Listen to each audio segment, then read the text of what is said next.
Yep. I was about to click it and didn't want it to change in just a 2-second broadcast.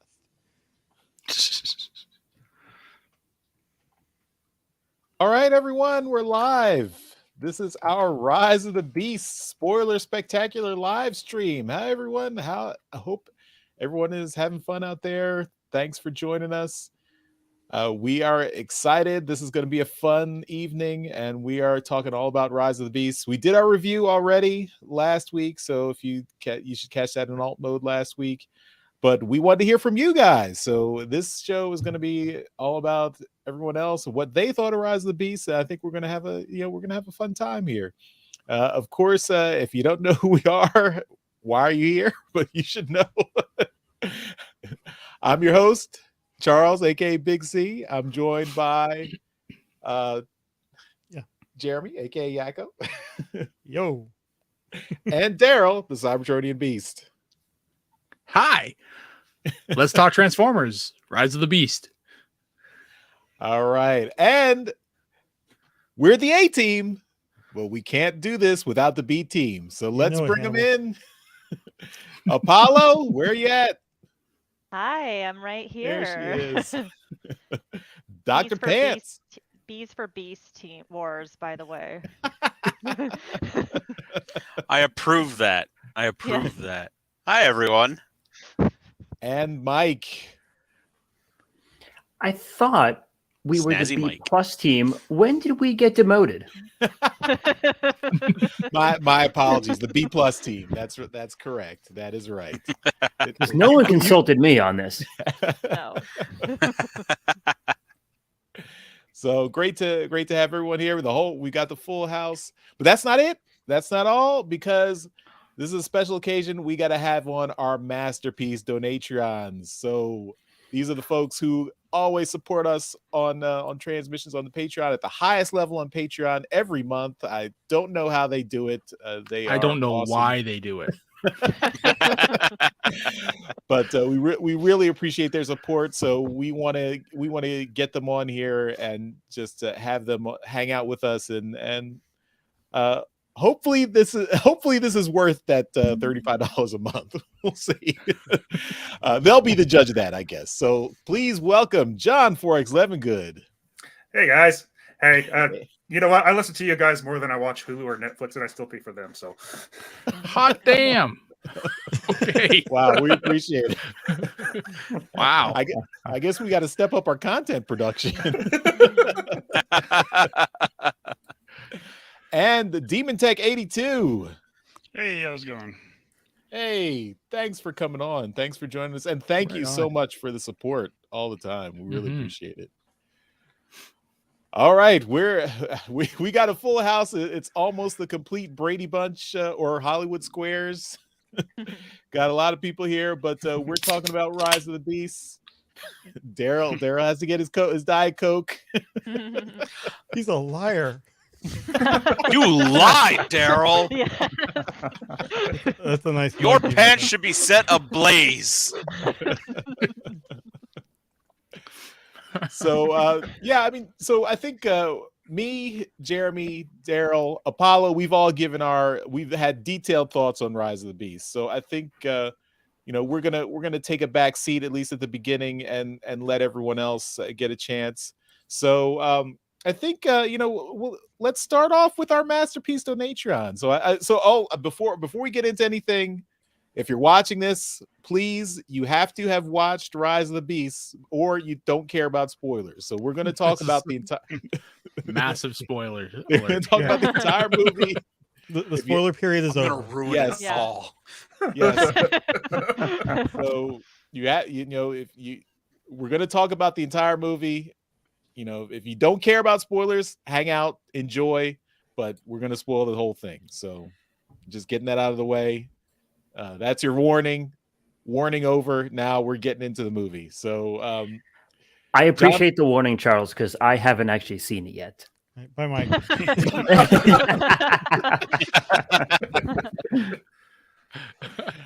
Empire of Rust is canceled. That was the last episode. Well, Mike, you can stay if you want. Or hopefully I'm you just were live. kidding. I might have been fibbing. Who knows? We'll see in a minute. All right. Well, I want to hear from our masterpiece donatron. So, John, 4x11 good. What did you think of Rise of the Beasts? Well, let's start off with I enjoyed it. I went back and saw it again today just so I have it fresh in my mind. And spoilers, there is nothing at the tail end of the credits. No, quick thoughts. I think they did well. And I'm going to mirror what almost everybody else has said. I really wish we got better views of the Beast Wars robot modes because it was cool to see him transform, and I thought the action sequences are a little bit more concise than some of the Michael Bay stuff. Still, it is still a fight. They're still moving. It's hard to catch a good glimpse of them. Also, I agree. This is a reboot. As soon as Unicron came out in the trailers, I knew it was a reboot because with the Michael Bay stuff, I enjoyed them too. I know they're not high art. The fifth one, Unicron was Earth, and now Unicron separate from Earth. So there's, granted, canon in Transformers films is very loose, but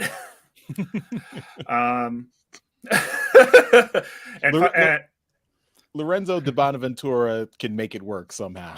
He wants it all in the same universe for some reason. I don't know, but he's sticking to his guns. And he can have his singular universe, and we can all just ignore him. Yeah, I'm ignoring Yes. him. And finally, I was really excited to see that G.I. Joe came in. I actually kind of figured it out. Well, I had a hunch just from trailers and the talk and everything beforehand. But before even the card was flipped over at the very tail end to show that it was G.I. Joe, the plaque they turned said real hero award. And I'm like, oh, real American hero, G.I. Joe. There we go. Oh, okay. You caught that. Okay. Nice. It's funny because that, I read some interviews just, over the last week about how much secrecy they had that went into that. Like they had none of the test audiences, like some audiences saw the Sector 7. There was like only one card that had G.I. Joe on it, and Stephen Caple Jr. like took that off the set with him so it wouldn't get like lost somewhere and get leaked ahead of time. So they were like holding that close to the vest up to the very end. And then like the day after the movie comes out, it's in the promos on TV. I see the promos on TV with the very end scene. I'm like, guys, come on. Sector 7 should have been G.I. Joe all along. And even with Bumblebee, I mean, John Cena, that's a G.I. Joe character if I've ever seen one, period. Fair enough. All right, Demon Tech 82. What were your thoughts? Speaking of taking a back seat, it was actually kind of cool to see Bumblebee take a back seat for most of the movie. And having Mirage take that center stage, that spotlight, that the human bridge character, way different than everything we've had in the past. But yeah, overall I enjoyed the whole thing. It was kind of cool to see, I didn't really expect to see a lot of Stratosphere, but we got more than I expected. And just that the whole thing, especially with all the little Easter eggs and stuff like Mirage and his the Formula One showing up for just a second. All that stuff. I really enjoyed that. And the complaints that everyone has mentioned, I kind of had those same ones. Like once you got into the big fight, I had a lot of trouble telling which Maximal was which. I was getting Rhinox and Primal mixed up on quite a few scenes. But overall, I really enjoyed it. Yeah, it didn't help that they were both kind of like gunmetal gray. It's like they could have made them all the different colors. When they did finally go into his robot mode, they had almost the same build. Yeah. All right. Well, we've got the B+ team here with us, Dr. Pants and editor Mike. Let's hear your thoughts on Rise of the Beast. So, Dr. Pants, I'll start with you. Okay. Uh-oh. I have to gather myself. Hold on. Because overall, I didn't have a bad experience. Every time I've gone to one of these films, my best friend comes with me, and the best part of the movie for him, because he's not that big of a Transformers fan, is watching the part of the movie where my soul dies. He loves to see that happen. That's a I great, don't that's a think he great part. saw it. Well, this time it was during the confirmation that there was going to be a G.I. Joe crossover. Because I think I just went, oh, Jesus Christ, come on, give us more time first. But that's just me being me. The movie was fun, and I loved the action scenes and everything. I thought the action was done very, very well. I loved the designs of all the characters, even the villains like Battletrap and Nightbird, who don't have a whole lot of personality in the movie. I think their designs helped give them a lot of personality, and I thought they were really cool looking. I agree about the Maximals at the very end, that it's kind of hard to distinguish who's who in there. And I think even my friend who came with me, he was like, I really wish I could have heard Rhinox say something. And I'm like, he did. And he goes, when? I'm like, that one part. I didn't even realize that was Rhinox. Like, it was so hard to tell who was there at that point. But again, very cool action. The story was pretty tight, and I didn't have a problem with that. And also, I liked the human characters. I thought they were both great as they travel along. That was really, really cool. And killing off Bumblebee, thumbs up. Get him out of there. I don't want to hear the radio speak anymore. I liked Mirage a whole lot better. I gotta say, I was really, really impressed with Pete Davidson as Mirage. I thought he killed it, and he did a good job. I liked him a lot in the movie. Awesome. And that little like Formula One race car Easter egg, I was like, okay, yeah, that's fun. That's fun. Also, I got a good laugh out of the line of when Mirage was talking to, I can't even remember the human guy's name. Noah. The character. Noah, yeah. He's talking to Noah, and he's like, what, we're just acquaintances? We're more than that. You've been inside me. I lost it at that line. Like, Yeah. it was a great shock value line, and it's like I loved it. I do have a couple complaints though. Go ahead. Yeah, go ahead. Go on. Let Go. him- No. yeah. Well, okay. I want to jump on the GI Joe crossover thing before we get too far away from it, because honestly, I think this is. I'm not a huge GI Joe fan at all, but I honestly think that there's going to be a.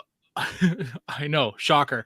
But I think there's going to be a lot more potential for Transformers to appear in these GI Joe solo movies, and then there'll be an Avengers type, massive crossover movie that they'll have everybody kind of, in one big movie. But there will be GI Joes featuring Transformers, and then there'll be Transformers featuring GI Joes, and then there'll be, an Avengers movie that has everybody, right? That's where I think they'll get me to go into the theater to watch a stinking GI Joe movie. And I understand that, and that's probably the way they're going to go, and I get why they would do it, but from my point of view is I am so tired of everything crossing over with everything in certain universes, because it's becoming like comic books, where if I miss one little part of it, the next movie I want to see, I'm going to miss something because I didn't see that one movie or show that I didn't see, and they're going to make a reference to it. I would rather we stick with Transformers for a little while as its own entity and then do the crossover. I want more time with just the Transformers. I get it. You just got to pay attention more, though. Anyway, go on. Anyway, so Bumblebee dying. Awesome. Bringing him back. No. Like, I knew he was going to come back. I knew it. But at the same time, I'm like, but he's a side character in this movie now. He's not a main focus or anything. It would have been great to kill him off and have Mirage step in as the kid-friendly character and just stay there without any competition from Bumblebee. And also, Bumblebee came back to life. Why couldn't Why couldn't they bring Razor back? Yeah. She was a better character. She was She was corrupted. infected. Yeah. Yeah. I know, but still. I want to give you a hug, Yeah. Dr. Pants. I And know. plus, we never got to see Erased and transform. I know. That was Yeah, right? Like, she's got a studio series figure and like a mainline movie figure that both have different robot modes. Who knows which one's right? It wasn't in the movie. How is it They both studios are. accurate? There you go. There she Apparently. is. Yeah. I mean, it was kind There of you cool go. that between Mirage and Air Razor, those two really stole the whole movie. Mhm. Yeah. Yeah, I really liked it, and Michelle Yeoh and Pete Davidson both did a really good job with the voices in that. I liked both those characters.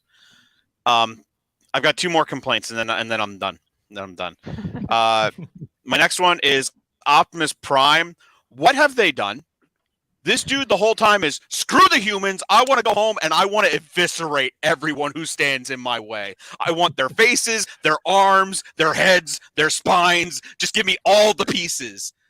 And like he's just so focused on one thing, and it didn't feel like there was any empathy from him for anybody else, except for when Noah is going to destroy the key, and Optimus Prime is like, "Whoa, buddy, slow down. We can all work together." When in fact they should have just destroyed the key to begin with. Mhm. And the other one is, I don't understand why they needed the transwarp key. They got to Earth without it. Unicron's a giant planet who can just travel the cosmos. Why does he need it? And also, the Terracon showed up the minute the beacon was lit without it. Why does everybody need this key to get anywhere? They can just get there other ways. I don't understand. It's I mean, McGuffin. You're Dr. Pants, you're definitely right that this was not really I mean, this is one of the many things that are not really explained in the movie proper. I mean, spitballing it, I'm just going to say that it seems like Unicron is basically, he's so like he doesn't have faster than light travel himself. He's so massive, he can only travel at sublight speeds, and he needs some He help also was low on energy. Yeah. And he needs some help to get anywhere. But all his minions probably have like ships, starships, transwarp ships, or whatever, that they can transport, like small ships, but not the entire planet. That's my no prize attempt. He's effectively like imprisoned in whatever galaxy he's in at the moment. Yeah. I mean, if you're trying to think of Right, like which sublight travel, that's gonna take, I mean, what, millions of years to traverse to a different galaxy? Yeah. And that's fair. Now I understand why Unicron needs it, but they didn't really explain why no one like why the Autobots needed it. If they were able to get to Earth without the problem, and it couldn't have taken them that long because it's been since the 80s to the 90s, and all these other robots have shown up. But so they didn't.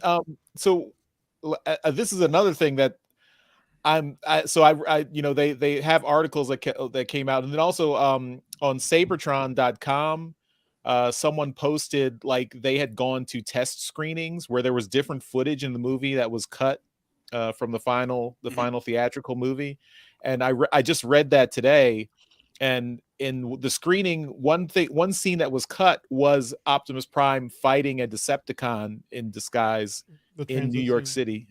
Huh?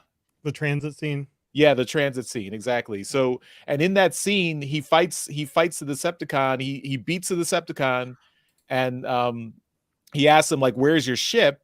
And he says, "I destroyed my ship so you wouldn't be able to get off the planet." So that explains a little bit that like they are apparently, they got to Earth, but maybe they didn't, their ship was damaged or something, or they're stuck on Earth for whatever reason. Right. And they don't have a ship to get off Earth. Decepticons are coming to Earth hunting them. They're beating those Decepticons, but then they still don't have a way off of Earth. So that was explained by that scene, but it's unfortunately was not in the theatrical cut. It's a really interesting way of like removing one of like the biggest like threats or the biggest enemies to your cause as well, by just trapping him on like this nowhere planet that he can't do anything with. So it's a really interesting kind of way of dealing with Prime. Yeah. Okay. And Charles, as you were saying that, Dan the man in the chat did mention the exact same deleted scene. So yeah. So yeah, I need to obviously read about these. I didn't know about that. So I kind of want to, like, when you get these movies on streaming, there doesn't appear to be any way to watch any of this bonus footage that they cut. So I'm probably gonna have to buy the damn Blu-ray to get all this deleted stuff. So yeah, I'm It'll gonna show want up to see the after scene. that's released. That's what kills me about it, though, is like they could have just like, I understand if they wanted to delete the scene for runtime or whatever, but like that's an important part, because the entire time I'm sitting there like, I don't understand why they can't go home. The Unicron thing, I just glazed over, and I shouldn't have missed that, but the Optimus one bothered me. That also goes along with AirRaiser makes a comment that, like, when they ask, "Who are you?" she goes, "We are both from your past and your future." Now, as a Beast Wars fan, I get what they're saying. Mhm. At no point in the movie do they clarify what that means, though. Yeah, they just kind of like she's. Yeah, that was also something we talked about in our review, is that they did not explain that well. They did not really dwell. I mean, just a couple of lines of exposition would have helped that. Like there is a part in the movie where when they introduce themselves and he says, "I'm Optimus Primal," and Optimus is like, "Optimus Primal?" And he's like, "Oh yeah, we've known about your legend, and I've heard about you. And that's why I named myself after you, because you were a hero from the past." And he's like, "Oh, okay, that's fine." And it's like, no, the follow-up question is, how are you hearing about me as a past when you're from you've been here for thousands of When years? I'm so right how do you know here. about me? Mhm. So Yeah, exactly. Yeah. and that would have you need maybe 2 sentences to say, "Oh, we're our transwarp key allows us to travel through time, and we're from Cybertron's far future, but we go back in the past to safeguard different planets and life and do whatever." That's it. That's all you needed. Or And there could also- also have been Exactly. or during the thing where he's like telling AirRaiser that, I didn't expect Optimus Prime to be like this, or whatever he said. They could have done some exposition there as well, just for the audience's sake.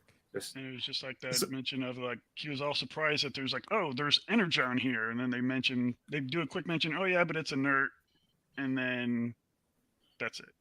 I mean, it's kind of like it's kind of like that scene where they say they lay the gun on the table, it's going to be used later. It's like, oh, we just need a big energy wave to make it active, and it's like, well, that's going to be coming. Check off Right. Energon. Yeah. And I see DJ Ronan in the chat goes, "Not everything needs to be explained." I agree, and I disagree a little bit. Some things you can let go, but there are a couple of things that, like, the our normies who are going to go see this movie, people who are not familiar with all this, and they're not going to understand what's going on without a little bit of exposition, or maybe they won't care. I don't know.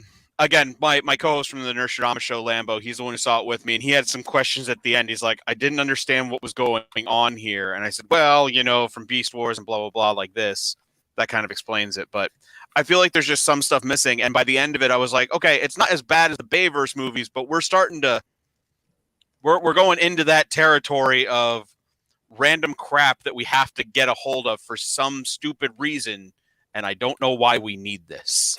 Like, there's some magical MacGuffin we have to get. Yeah. what I liked about The Bumblebee action was scenes were very clear and fun. Sorry. what I liked about Bumblebee was Bumblebee was the MacGuffin. There wasn't no special power source. Bumblebee was the driver of the story. There was no special item or Yep. anything. Exactly. I 100% agree. But that's it. That's all I got. I enjoyed my time with the movie. It wasn't my favorite, despite all my complaints. I had fun. So. Yep. Cool. All right, Mike, Snazzy Mike. If you haven't seen the movie, too bad. But tell us what you thought of the movie you didn't see. Bumblebee dies? Thanks, Dr. Pants. All right. I enjoyed it. Spoilers. I said I was going to ruin it all. You ruined it, all right. You ruined something. So I enjoyed watching it for what it was. It was a really good just kind of summer action movie. Turn off your brain, don't really think about it. It was enjoyable for what it was, and it reminded me a lot of the way I felt on the very first Transformers movie. Because it just, it had that kind of like, hey, this is fun cool. It's great and all that. I will say that there were a lot of plot elements that just made no sense. A lot of which have just been said, like the whole like time travel things. Like, yes, they're supposed to have time travel. They didn't mention it at all. Oh, sure, why not? And just a ton of throwaway lines. I'm not too thrilled with the continuing kind of Bayverse look, like the visual appearance of all the characters. And I get that's what it is now. You know, that's just the look, like the established look for Transformers live action. And okay, sure, but one of the big things that like an animator should know and should be taught from like very early in their schooling is that you need to keep your characters very distinct and very clear, because it's very easy to confuse those if they're not. It's one of the reasons why, especially on the animated series, all the characters are like unique colors and have very unique designs. They can be identified at a glance almost instantly. And sadly, even though there's been a lot of improvements in that respect, we're still not quite there yet. Like the whole Rhinox and Prime looking very similar in robot mode. Yeah, and even like the three villains there. It's Battle Trap, right? That's the truck. Yeah.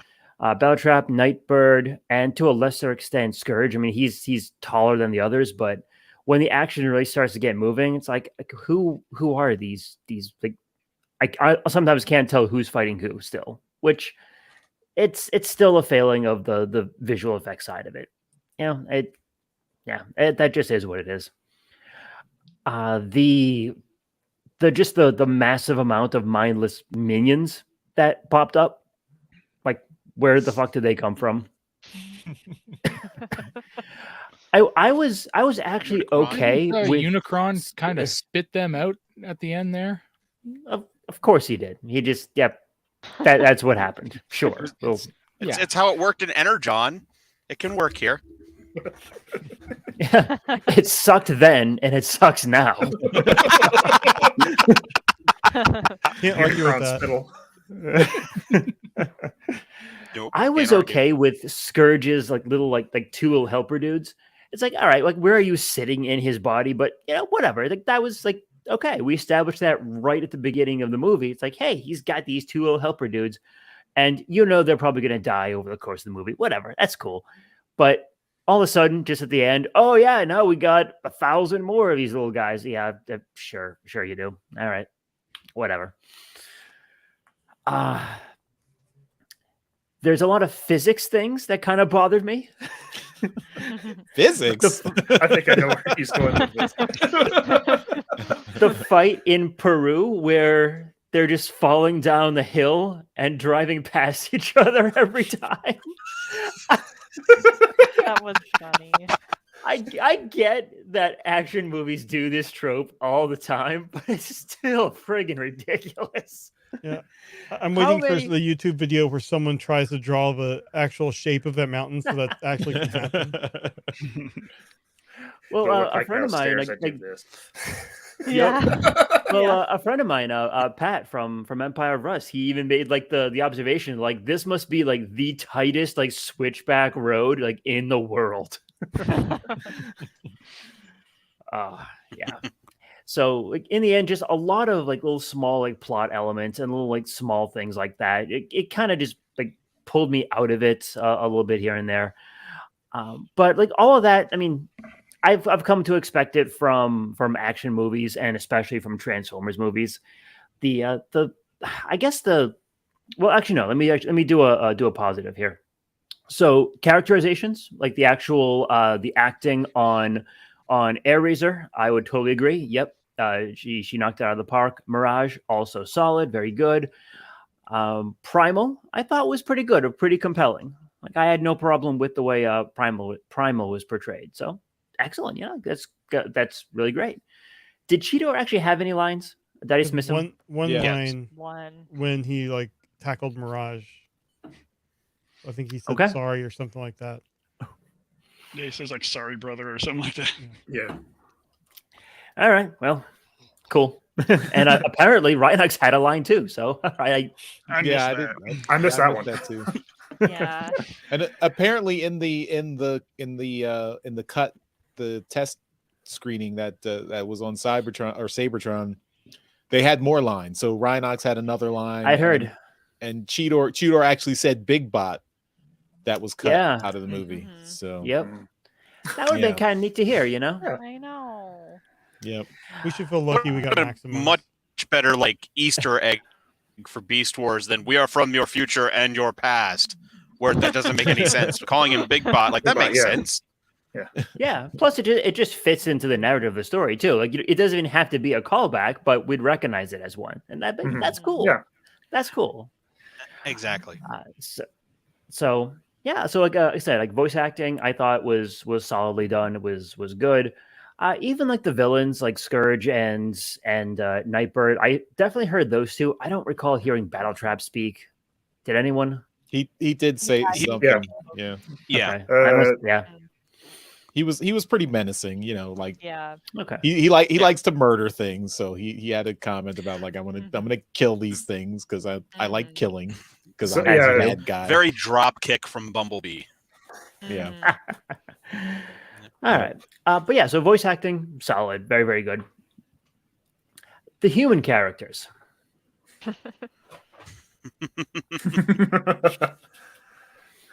Yeah. That's a reaction right there. Hot take. Did we even need them at all? Seriously. To get into the tight spaces. Yeah, they, Yeah, well, they were but small then enough. Yeah. Elena's role was basically completely undone when the console was destroyed. Yeah. So like anything that she did to that point was just for nothing. Yeah. You forgot Noah was the one who grabbed Prime first. Mhm. I'm trying to think if she actually added, and I hate like doing this to like any like character in a movie too. Like, did she even contribute anything to the plot? I mean, like, I mean, Well, got them to she prove. started the whole thing by Mhm. activating the key and Yeah. calling the Terracons to Yeah. Earth. So Yeah. so I don't think she was so as bad as here's- a lot of people have been saying online, but I just hate that No. her whole storyline was basically for nothing at the end. Yeah. yeah. yeah. Yeah. Yeah, mostly it was all just Well, in the the- middle doing the whole National Treasure, Indiana Jones thing. Mhm. Mhm. Yeah. I think she I should have mean, got an Well, exosuit. if they just That. Everybody Oh, hates okay. exosuits. Yep. Oh, my thoughts on the exosuit. Oh, fuck. All right. Apparently I it's strong didn't enough give my for thoughts Prime. on the Here we exosuit, go. but Mike, if you Here we want go. to, I'll back you up. Okay. So I will say that Mirage's quote unquote death scene there, I thought was handled really, really nicely. And I thought the moment was actually a really good, strong moment for the character. He got to know this human, granted, a little quick but it's a movie. So okay, whatever. I'm willing to forgive that. But in the end, he sacrificed himself to keep Noah alive. Okay, cool. You know, like that, it makes sense. It's an interesting character arc. Maybe not one that I would have chosen, but still, it was it was story wise and narrative wise. I thought it was good. And then they just said, "Fuck it, we'll have him turn into this exosuit armor for the human to give the human something to do, so he remains plot relevant." Not just So something my- to do. He ends up being the big damn hero. Also, I Sorry. don't care how strong you are. There is no way you're going to hold on to Prime when the entire environment around you is getting sucked in. It's not the way physics works. Assuming He had- he weighs he had- as much as a semi, it's he had 40,000 magnet pounds right feet. there. He had magnet feet. His feet were magnets. Of And then course they the were. part that really It was messed me pulling up- the bridge in. Yeah, the part that And really then- messed me up was like before he, you know, more or less came back to life. But that whole thing where the walkie-talkie worked from New York to Peru or whatever. Yeah. Like as soon as that thing came to life and started talking, I was like, no, not a chance. Yeah. Yeah. We all Mirage had those boosted the signal. walkie-talkies. Yeah, like even that, like you could make the case and said, yeah, he hooked it up to his own internal systems, and that's what he's doing with He it. bounced it off a Okay. satellite. Of course he did. Of course he did. But By no, the I think way, on the exosuit, I did want to bring up one thing. When Mirage says, "You've got to take the driver's seat," I, for a split second, thought, "Are we doing a Daniel RC headmaster thing right now? Is that what we're gonna get? Because that would be really cool." But exosuit. Yeah. Exosuit. you see if it actually transformed, I would have at least been okay with what they were doing with it. It's like, okay, like again, not my choice, but I can see where you're going with that. But they didn't. They actually know. Now that I think about it, you know what I think they did? I think they were trying to call back to that first G.I. Joe movie when they had the accelerator suits. Exactly. Maybe that was like thinking the foreshadowing same for thing. like the whole crossover thing they're trying to do. I'd rather have a new GI Joes for the crossover rather than that stuff. Yeah, I agree. And even then, it's like I really disliked kind of what they did with Mirage in that case. Like, okay, here's another Jetfire scene where he just take my parts and become an exosuit. But all right, fine. We've already established that Mirage can turn into like almost anything he wants. So he used the last of his power to turn into an exosuit. All right. He didn't have enough pieces, or let me phrase that. There was far too many of Mirage's pieces to actually fit into that small a space. That thing must weigh like it must weigh the full weight of a car. So Mirage has to be alive in there somewhere or doing something, because there's no way this kid is going to be moving it. It's like, nothing about this works. But okay, fine. You did that. And then at the end of the movie, oh yeah, I just rebuilt him and he's 100% fine. He just transforms. Like I could almost see that. Oh, yeah, exactly.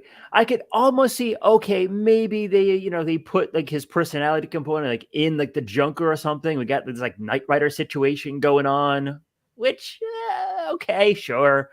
But no, he's completely functional, just transforms and he's done. It's a personality component that reformats the Junker vehicle. So we're back to Transformium then, right? Now they got the transformation cog. Shut your mouth.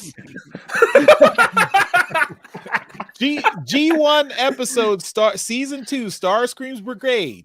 Starscream takes the personality components and puts them in old destroyed military vehicles, and they all turn into the Combaticons. That is true. It was a shitty idea then. Shitty idea now.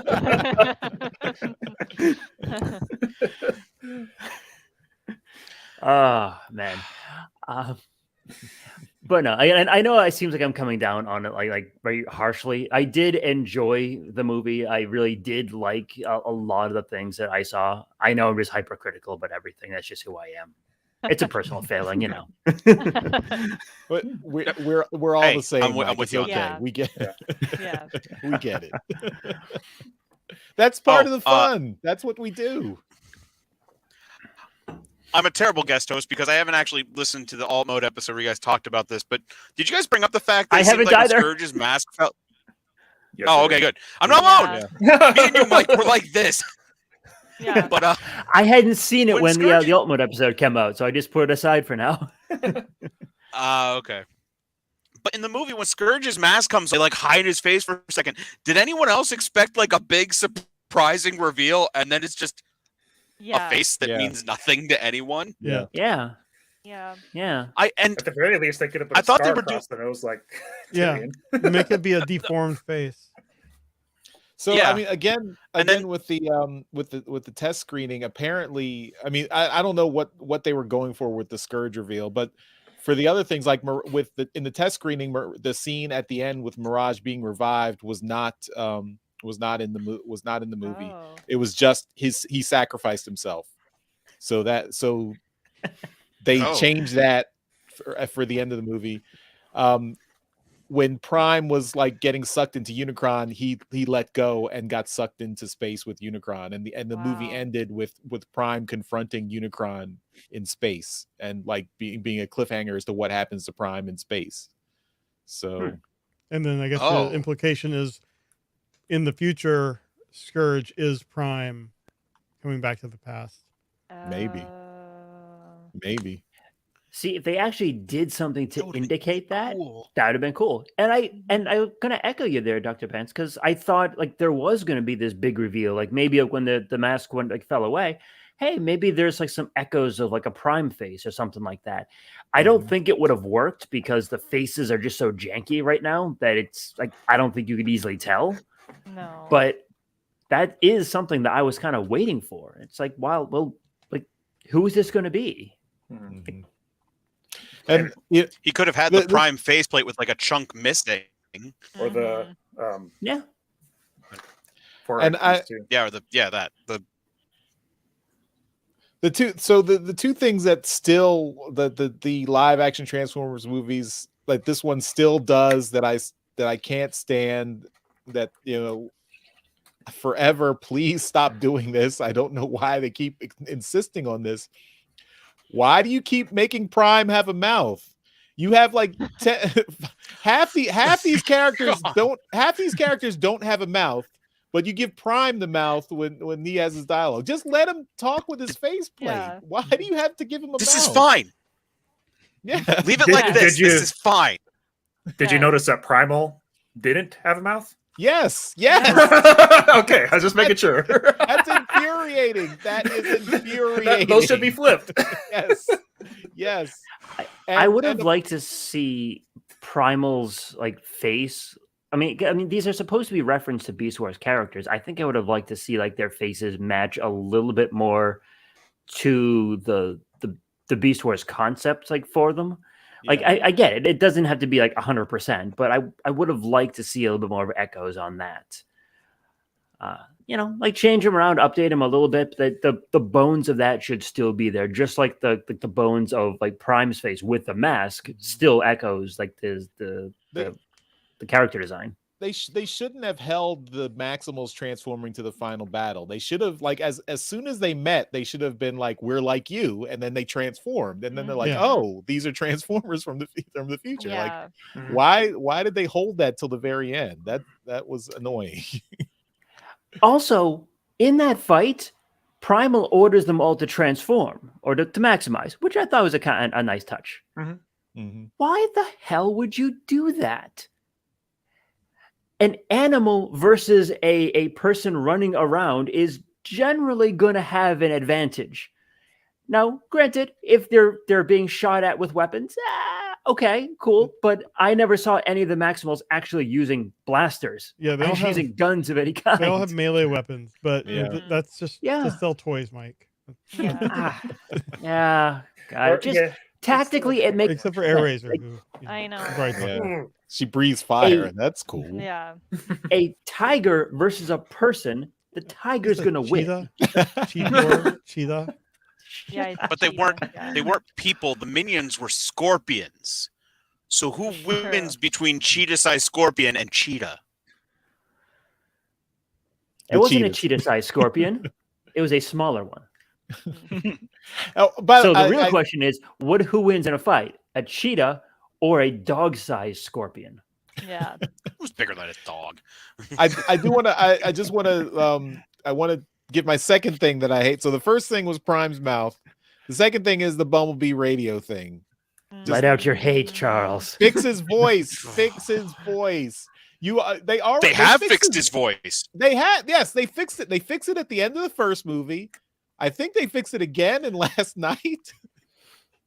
Yeah, I think they have Josh Keaton voice. It's not that it's fixed. He just suddenly starts talking during the fight with Prime. Yeah. I mean, look, voice synthesis is not a hard problem. My phone can synthesize voices. It's not tech. This is not like some super crazy technology that you need to find the right component for Bumblebee. Just get like a smartphone and plug it into his throat. And he In can talk again. 1994, voice synthesis was much harder, Charles. I remember those times. Speak and Spell was 1982. Maybe Please Noah press can B. fix his voice. Yeah. Yeah, if Noah could fix Noah. Mirage, Bumblebee's got to be his next project. Yeah. Ratchet isn't there to fix him, so therefore he couldn't not. be fixed. Wheeljack can do it. Wheeljack can fix All his right. voice. Not this way. We are. We have another thing to happen. Something needs to happen right now, right, Jeremy? Yeah. Well, apparently I'm bad with time zones, so our first guest is going to be a little bit later. But we are going to take some live calls. So our Donatrians have had the link already, and we already have one waiting in the wings. But I'm going to put a banner up here as well. So if you do want to call in, go to transmissionspodcast.com/join, preferably in Chrome. It works best in Chrome. And you can join the waiting room, and we will bring you up to get your thoughts. I do want to, before we bring our first guest on, I want to respond to someone, Dan the Man, in the chat. He says, why does Charles want B to sound like Siri again? I don't want him to, I just want to give him a regular voice. I don't want him to sound like Siri. Give him a regular voice. Get a voice actor, give him a regular voice. That's all. Yeah. All right. Who's our first guest? Let's bring him on. All right. So, Goji Prime, are you ready? You're the next contestant. Yes, I'm ready. Hey. Hello. Hey, everyone. How's it going? Hey. Lots of fun. Good. Hey. So, yeah, Well, I mean, Thanks for waiting. I'd probably, no, it's been fun watching you guys. So I think, I'll just start with, I think Dr. Pants and Mike, I probably agree with you the most that the exosuit and Bumblebee coming back to life were the best parts of the movie by far. Like, but beyond that, I think, my overall feelings of the movie, it's just fun. Like the word I kept thinking of when I left the movie, I'm like, it was fun. Yeah. And I think, all the holes that everyone's pointing out here, yeah, they're there. I think it was Mark in the comments kept saying, like, why wouldn't Prime let go of the axe when Noah's holding on to him? And it's like, that was the first thought I had too, is like, Noah, save yourself. Well, you could just let go of the axe and then he wouldn't have to save you. So there's all those criticisms, but overall, I really liked it. I thought it was good. It was fun. I definitely think it's a movie you don't dig too deep and think too much about. Because then you find all the holes. For a moment there, I thought we were going to get Dinobots. When Elena's car pulls up, when you first show it, there was like a dinosaur sticker on the back of her car, and they really spent a lot of time on it. And I thought for a second maybe Dinobots were going to show up in the movie, but didn't happen. The other thing I was thinking about with the Maximals not transforming until the end, like, was that in there for people that don't know Transformers, and was that supposed to be some like big reveal surprise at the end that like, oh hey, they're not just giant, animals? I think that's what they were going for, but that didn't work. I mean, it would have worked better if it was at the beginning when they first introduced. Yeah. Do the maximize there. Yeah. I mean, at this point, it's been over 25 years since the Beast Wars cartoon. People know, like they've been marketing this movie as the Beast Wars movie, so people know, like, if you have awareness of Transformers and you have awareness of Transformers that turn into animals, you know that the Beast Wars characters turn into robots. The phrase beast mode has become part of the mainstream consciousness thanks to football and whatever. Yeah, exactly. Yeah, and there's a part of me though, with Prime, he was a jerk in the movie, but the more I thought about it, I'm like, I kind of like it. I'm like, it kind of gives him another layer. And it's like, oh, he's stranded on Earth. He feels responsible for it. Doesn't know what's going on Cybertron. I'm like, yeah, maybe he can be a jerk for a little while and then turn into the Prime we all know and love. Well, and Charles, I agree with you. I was listening to the alt mode last week. He's still a little too vicious, though. He's still this like murder Prime, especially at the end. Like he was viciously killed Scorch. Like I wanted to see a little bit of like, I'm not a huge Bayverse fan, but at least like at the end of the 2007 movie, he was like, "I'm sorry I had to do this, brother," to Megatron when Megatron dies. Like, wanted a little bit of that like reluctance to kill instead of let me kill them all. Yeah. Yeah, so I totally Overall, agree with I you. enjoyed it. I had Yeah. a fun time. Yeah. Cool. Kind of piggybacking off your Prime thing there. I think you can also explain it a little bit too, because even though the Bumblebee movie had human characters helping out B, the whole army was going against him, going after him too. So Prime may have been just like, yeah, there have been a couple that helped you out, but really the rest of them weren't. They're trying to kill you or capture you. So yeah, it makes a lot of sense. Yep. Cool.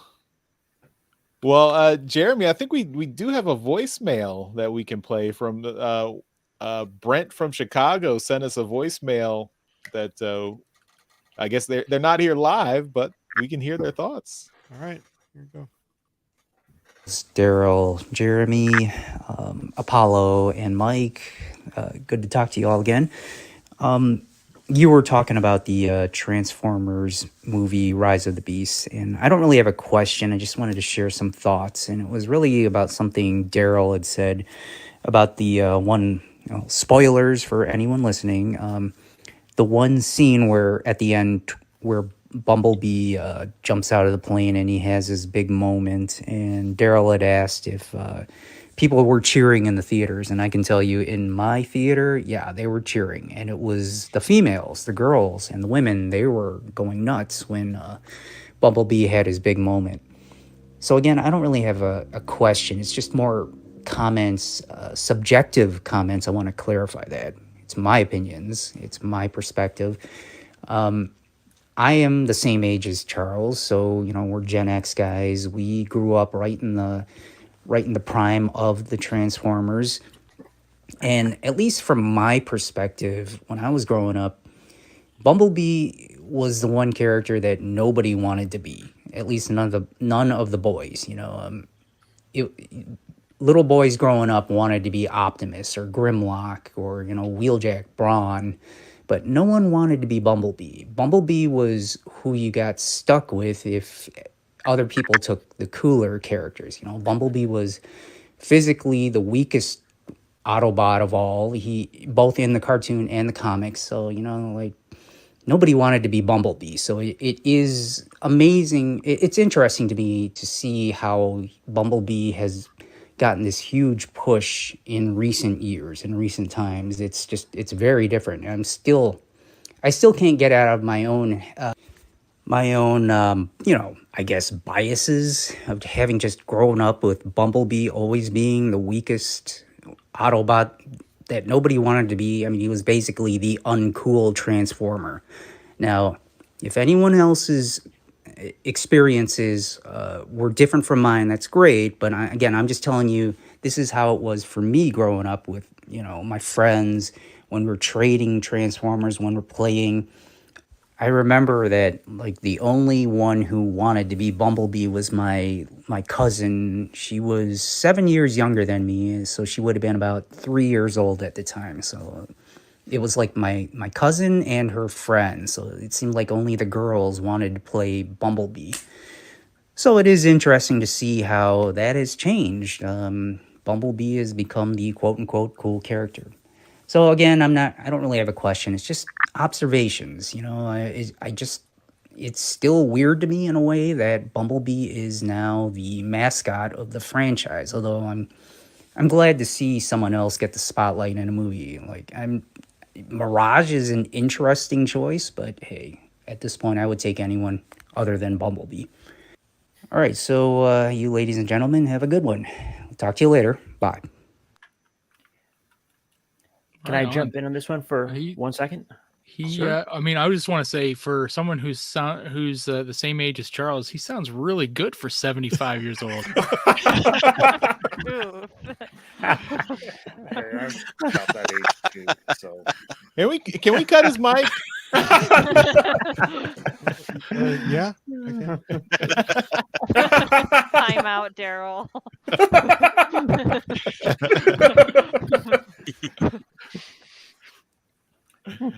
Go ahead, Mike. You have a real comment. Go ahead. So his comment actually like rings really true because like back when I was a kid and like all of us in the schoolyard would be like pretending to be Transformers, like no one would ever pretend to be Bumblebee. No one ever wanted to. It was always the Prime, the Prime, the Megatron characters, like the big powerful characters. And like I kind of like view that the kind of the same way as I would like the Spikes and like the Chips and the Carlys, from G1, where they're put in there to be like that, like kid friendly, like kid support character. Like, hey, you want to be friends with the Transformers? You can pretend to be Spike. No one ever did. No one ever pretended to be Spike. And I, to this day, I still don't understand why the kid-friendly, relatable character has to be a trope in these movies, because it doesn't serve the purpose that writers are thinking it serves. Assuming, of course, that is the express purpose of putting a character like B in there. So I mean, I agree. I just I don't quite understand it. I think I think probably you have to go back to the of course the original purpose of all the Transformers media is for toy commercials, and right. Like Flint Dilley, I believe when we did an interview with him a few years ago, he mentioned like the mini bots were the shut up toy. Like you go to the supermarket, you go to the department store, your kid's crying, you buy them the $2.99 toy. It's the toy that gets them to shut up. So Bumblebee's the cheap toy, and if you want you want the kid to be satisfied with getting the cheap toy, if that cheap toy has a prominent position in the cartoon, then they're like, oh well, mom and dad couldn't afford to get me Optimus, or couldn't afford Sideswipe or Hound or Starscream, but they could afford Bumblebee, and Bumblebee's in the show, so I can play with him. And even though he's not the best, I enjoy. That's the only one I have. For all those kids who didn't get me the only one they had. Yeah. God, I both love and hate that answer. And speaking of like, Bumblebee has gotten some prominence since G1. I mean, in comics, like I remember there was a long story arc with him and Blaster. I mean, he was Goldbug at the time, but Goldbug and Blaster had a nice duo in the comics for a few issues. Later in the Dreamwave era, he started to get a little bit more of a leadership role. Like he became like a mini-bot team leader, and then later in IDW, he got even more prominent roles. So, in other media, he was getting a little bit more prominence. So the 2007 movie, that was also part Michael Bay, like just thinking, no, we need to make him a muscle car instead of a cheap VW Bug. So you also have to remember that around 2007 was when they got the trademark for Bumblebee back. Yeah, because they had lost it. That's why Energon or the Unicron trilogy had Hot Shot instead of Bumblebee. And then when they had animated, was around the time they got it back. So they're just trying to make the most of it. Which could also explain why. Yeah, but I was going to say the whole Hotshot thing might actually go towards why Bumblebee ended up the way he was, because Hotshot wasn't like, like Bumblebee used to be. He was like a cool sports car who had some pretty cool moments. I mean, he had the Star Saber and Armada and was pretty awesome in Energon and Cybertron. God willing, that show is the way it is, but they did make him a more heroic, do something character. Until they got to Cybertron, when they undid all that.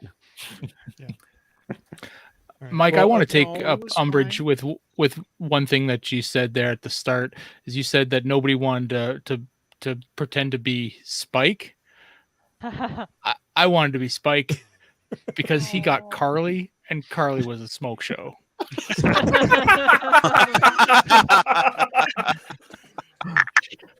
Carly loved the Transformers far more than she did Spike. You're not wrong. I mean, Carly was 16 and had a driver's license, could drive a car. Spike, I think he was like 14 or 15. So to Carly, Spike was Carly's little brother to her. She was like, this guy is nothing. Still trying to figure out how a 14-year-old ended up on an oil rig. Yeah. Take your This is child to Generation work X. day. Yeah. Your dad's name is Sparkplug. No, even then, I think they didn't let them out there on oil rigs. No. Well, I think we have another caller here. So Goji Prime, we're gonna have to let you go. So thanks. Great Before being you on. go, awesome artwork behind you. I love Yeah. that. Oh, thanks. Yeah. I Is it have the those too. patent art? Yeah, Yeah. Yeah, I yeah, love yeah. it. That's awesome. I have them as well. Thank you. Nice. Cool.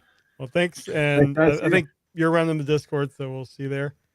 Yeah, right. Yeah. See you. All right. Thanks, Yeah. thanks for listening. Thanks for supporting us. We really appreciate it. Bye.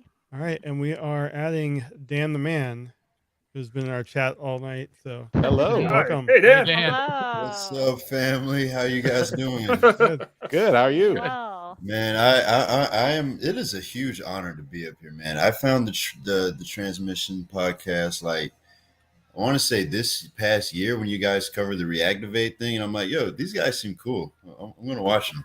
Cool. Well, we appreciate it. Absolutely. Cool. So, More news for that. You ever need to paint your house, you can. We have like a 10 years of back catalog. You can, you can do that. They're also for sale. Oh god. So my just to do a quick TLDR on my background with Transformers. Love G1, love animated, but these guys are my stuff. Revenge of the Fallen. Original 07. Dark of the Moon. Age of Extinction. Last night. The Bayformers was me, you know. Okay. And then All right. it comes down to hold on. You guys you can probably still see me, but Yeah. I might have to pull you back up. Where'd you go? Where are you? We're still here. Down into the Aha. Yep, we're all I here. hear you. I see you. Perfect. Okay, Yeah. good. My computer's being weird. Sorry. So Bumblebee happened. That was fun. 2018 was a good year, But Rise of the Beast, that is everything. That is it beats all of them. Okay. Wow. I personally, and maybe a hot take, but Transformers fans, you can't make them happy. I hear Dr. Pants complaining. That is the coldest of takes. No disrespect, but it's like, come on, man. We finally have a movie where the robots get to focus, and we still complain about humans. Man, leave them alone, man. Let Noah and Elena be Noah and Elena. At least they weren't running around saying no, no, no, no, no the whole movie. They actually contributed. Oh man, look, I'm just yeah.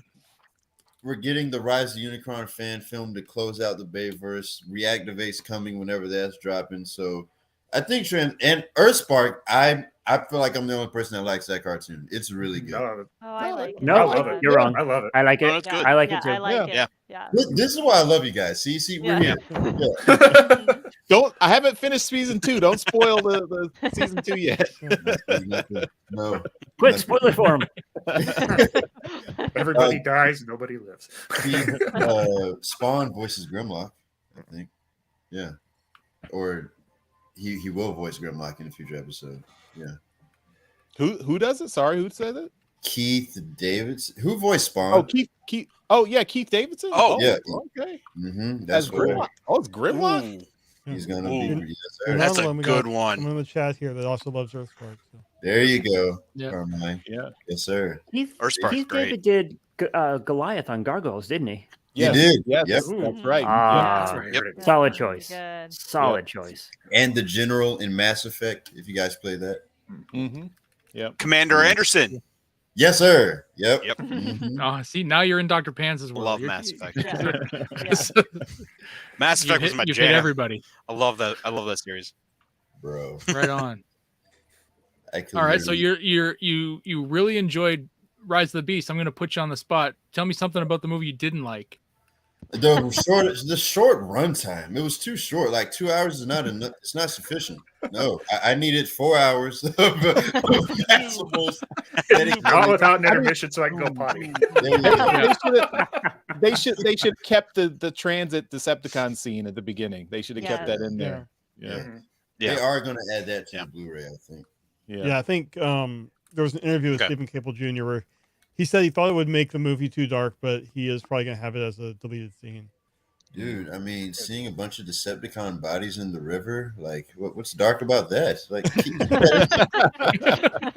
yeah, give it to me.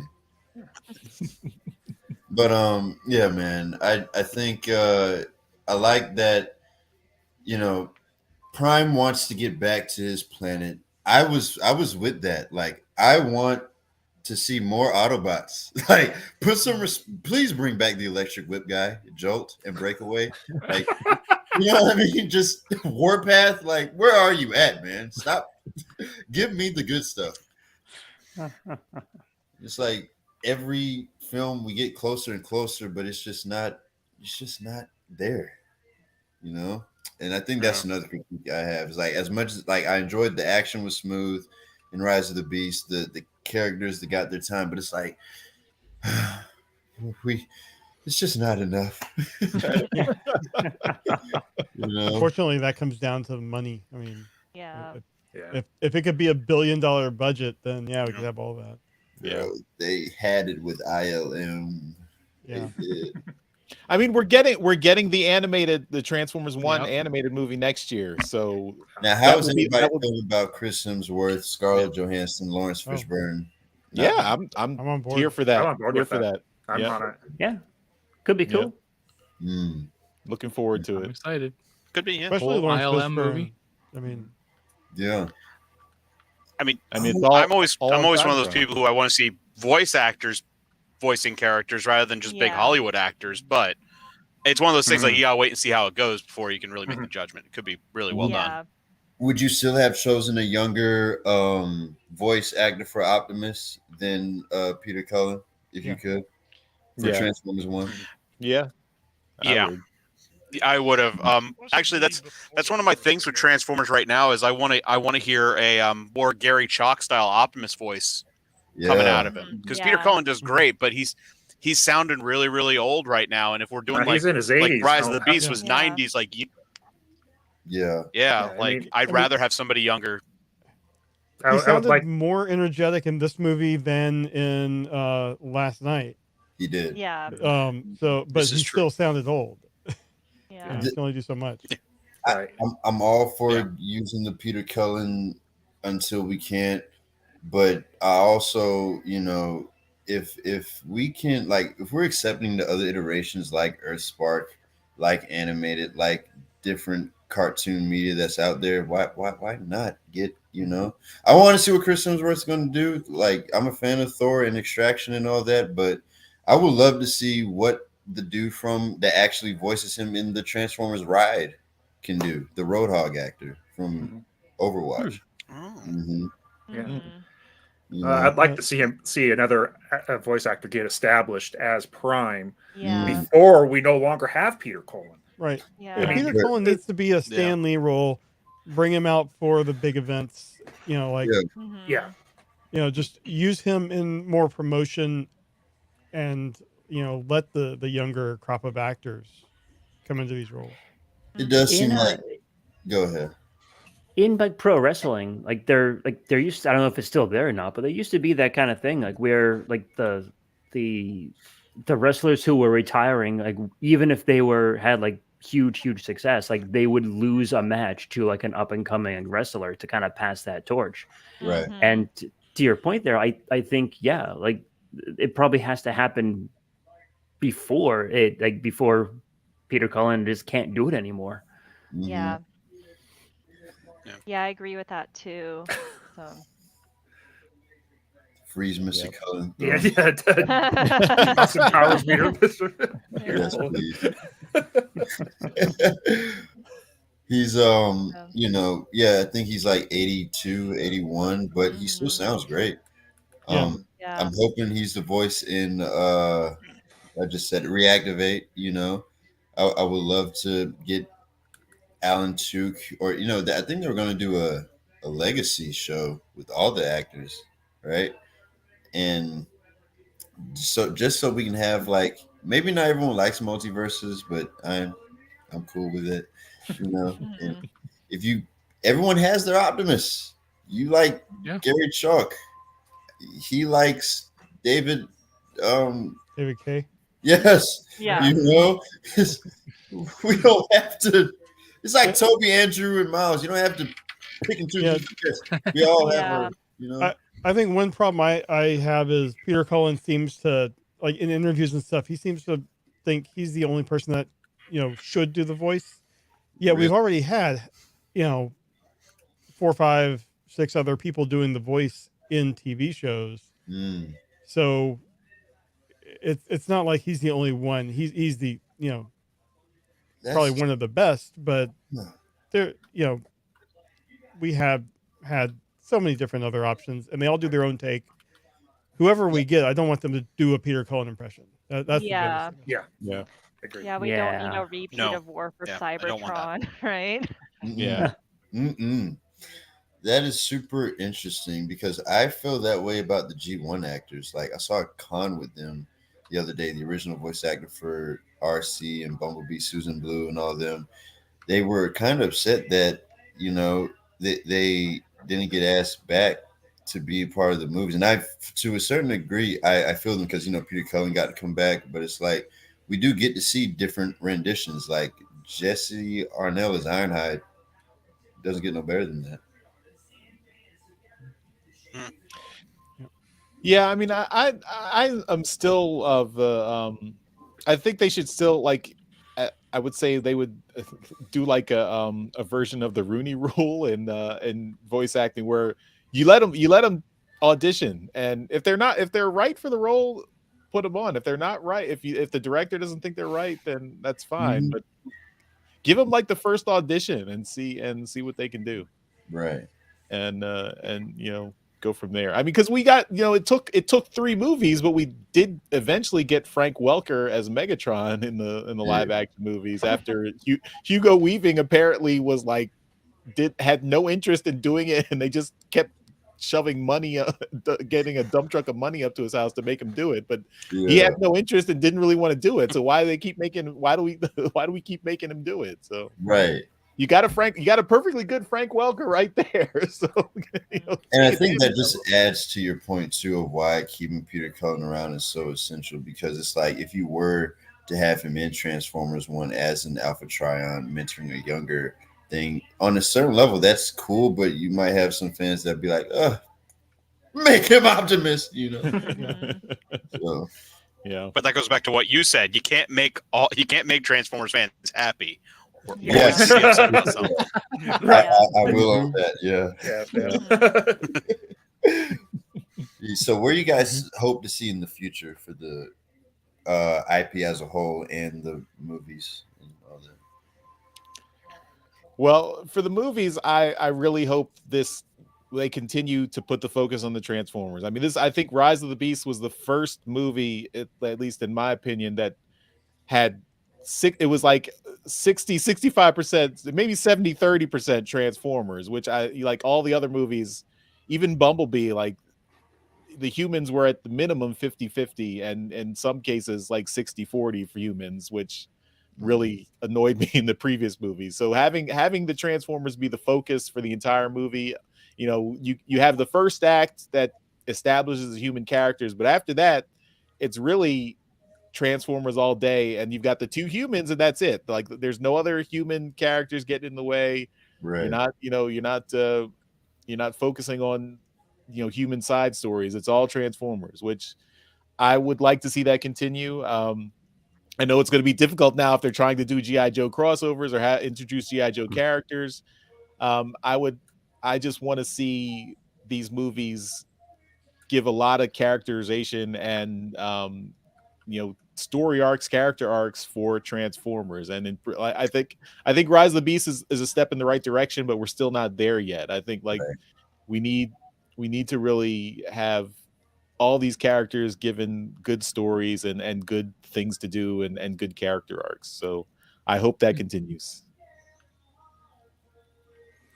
And comics, I mean, we just got news about comics, so I'm looking forward to the Skybound comics, Transformers comics coming. So I have no idea what to expect there, but I mean, with Robert Kirkman, and his pedigree, and also being a huge Transformers fan, I hope that they have got something really exciting in store. So I'm looking forward to it.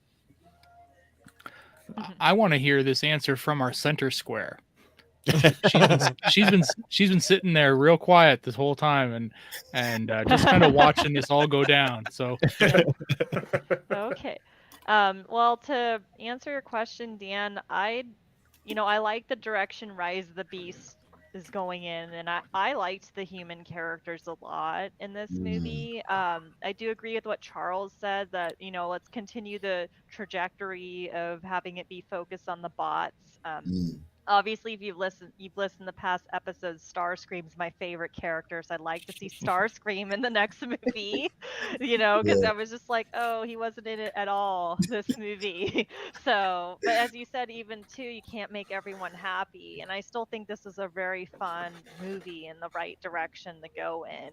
I'd like to see some more of the IDW characters in the movie, and I know with Scourge, my opinion with him was he kind of looked like Tarn and like reminded me a lot of Tarn. But I'd like to see more of the IDW characters, like, I have a little Windblade over my shoulder there. I'd like to see Windblade show up in the movies. Or maybe Nautica, some of these characters that we don't see, we haven't seen in the movies before.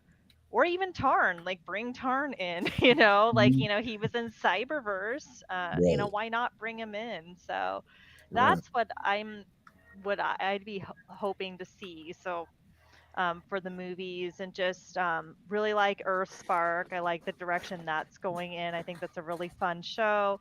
I agree with, I feel like we need to pass the torch for Optimus Prime to someone else. If it's Chris Hemsworth, then so be it. I think he'll do a good job.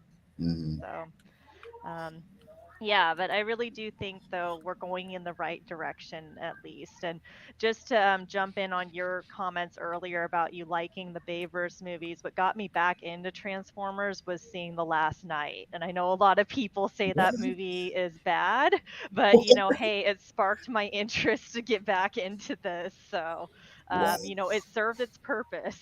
So at least for me. So. That is the hottest take of the century. I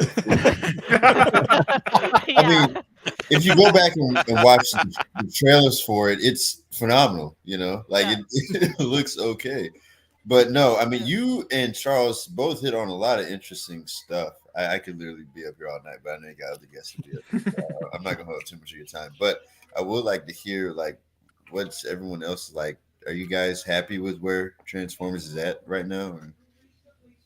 I'm personally very happy with where they are currently, and any kind of plans they're going with. The movies have been hit and miss for me. I've never been super happy with the live action movies. Rise of the Beast is like you said, it's fun, but the one thing that we have talked about on the show a lot, generally with regards to it's kind of a debrief on a movie after it's been out for a while, is it's brought a lot of money to the community and to the brand. And I have an entire room here filled with stuff that probably wouldn't exist without the movies, monetary, influx. And so, I have the movies to thank for a lot of this, or to blame. And so, whether or not I like the movies, there's a spin-off effect that occurs because of them. And I'm very fond of that. So the movies have done me proud, regardless of whether they're theatrical masterpieces or not. And personally, I'm not a huge fan of them, but I like them for what they are, which is these summer blockbusters that you can turn your brain off and just kind of sit and drool and watch. So yeah. Wow. I mean, Bumblebee and Rise of the Beast were two of the live action movies that I came out of the theater with a smile on my face. And that hadn't happened since the 2007 movie. So I feel like we're in a good place. And if they can keep Stephen Cable Jr. on board, I think there's a bright future because he seems to understand the brand and understand the characters. And I think he's talked about like going into space and other stuff. And I just like give him all the keys, let him do what he wants to do. Yep. Yes. Yeah, we got a reference to Ape Link right at the beginning of the movie. So I mean, Yeah. You start off with a BotCon created character. That's great. Coming soon, Ape Link Studio Series toy. Yeah. There you go. It's very quick and easy to paint. It's an easy one to do. All right. Yep. Well, I know. we have one of our guests on now, Dan. So we're gonna have to let you drop off. So thanks again. Happy to have you following the show. And This is fun. I'm totally becoming a Patreon member after this. Hey, awesome. Don't be a stranger. Right on. We have a pretty active Discord. Lots of people in there. Yeah, man. Oh, Join the Discord. there. I'm in the Discord. Oh, you are? Okay. Right on. All right. I mean, I'm going to join, but Oh. yeah. Okay. Awesome. Thanks. Yeah, thank you. Yeah. See you, Dan. Bye. All right. And we have the owner operator major domo of TFU.info. Howdy. Howdy. Ant, how you doing? Hello, everyone. Uh-oh. Yeah. Welcome. It is the ant. Number one Beast Force fan. Yeah. What? Yes.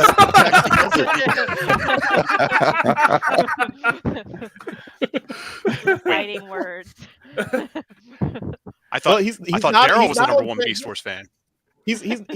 Daryl's number one Beast Wars fan on transmissions. That's right. And Yeah. Ant is not on transmissions. He's not a transmissions co-host. So Not yet. He's number one Beast Force fan. I could get kicked off at any moment. If he zoomed in behind him, you could see many more Beast Wars toys behind Ant than behind him. I mean, you gotta zoom in pretty far there, but I got some.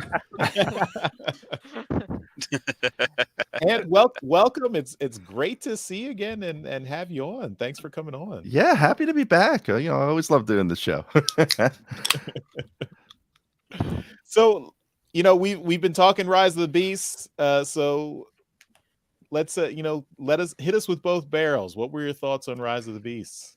Well, I haven't seen it. No, I'm kidding.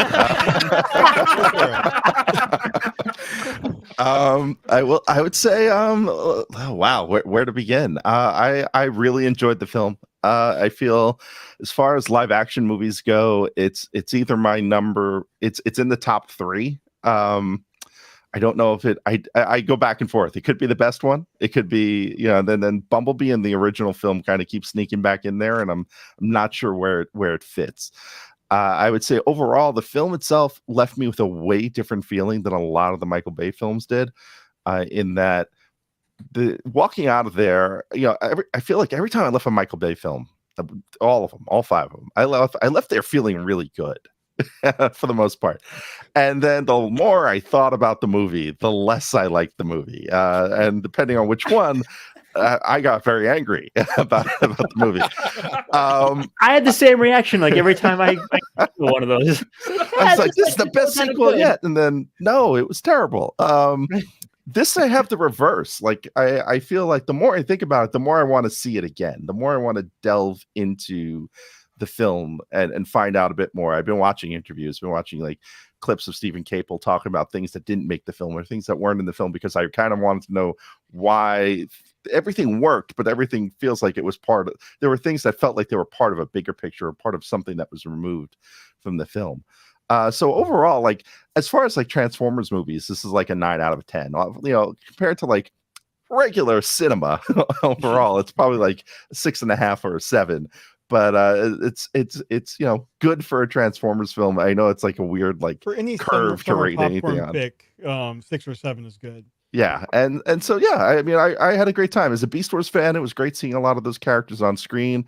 I think Stephen Capel took a really interesting approach to a lot of the stuff. Pete Davidson as Mirage was probably the highlight of the film for me. I feel like I feel like there was a lot of negativity towards that casting, and in quite the opposite way, it became one of the best parts of the film. I feel, Peter Dinklage kind of did for as Scourge was not as impressive as other Peter Dinklage performances, and the rest of the cast was kind of here or there. The humans were a little, I don't know. The humans were good, but it felt like they were kind of like the way you see humans in horror movies. Like their dialogue was kind of weird, and like a lot of emotions were conveyed by people talking about other people and what those folks were feeling. Especially when like the conversation on the plane where Elena's talking to Noah about Optimus Prime's feelings. Like I rather have gotten that from Optimus as like kind of a character beat. But overall, all that aside, like my negatives for this film are always like, we could have done that a little better. Not whereas like, there was no like Romeo and Juliet card scene where you're like, what the hell was that? So yeah, I think overall I enjoyed it. There were no overly sexual jokes. No, the most sexual joke in that film was You've been inside me. Yeah. Oh, yeah, that one too. Yeah. And that was phenomenal. It was That so good. one and Bros Before Hoes, I think was the other line that I mean, come on. That was a good line. That was good though. Yeah. Remember what we do. What was it when you say like, remember what I taught you, bros before hoes? No, not the timing on that line. One rule. Yeah. Yeah.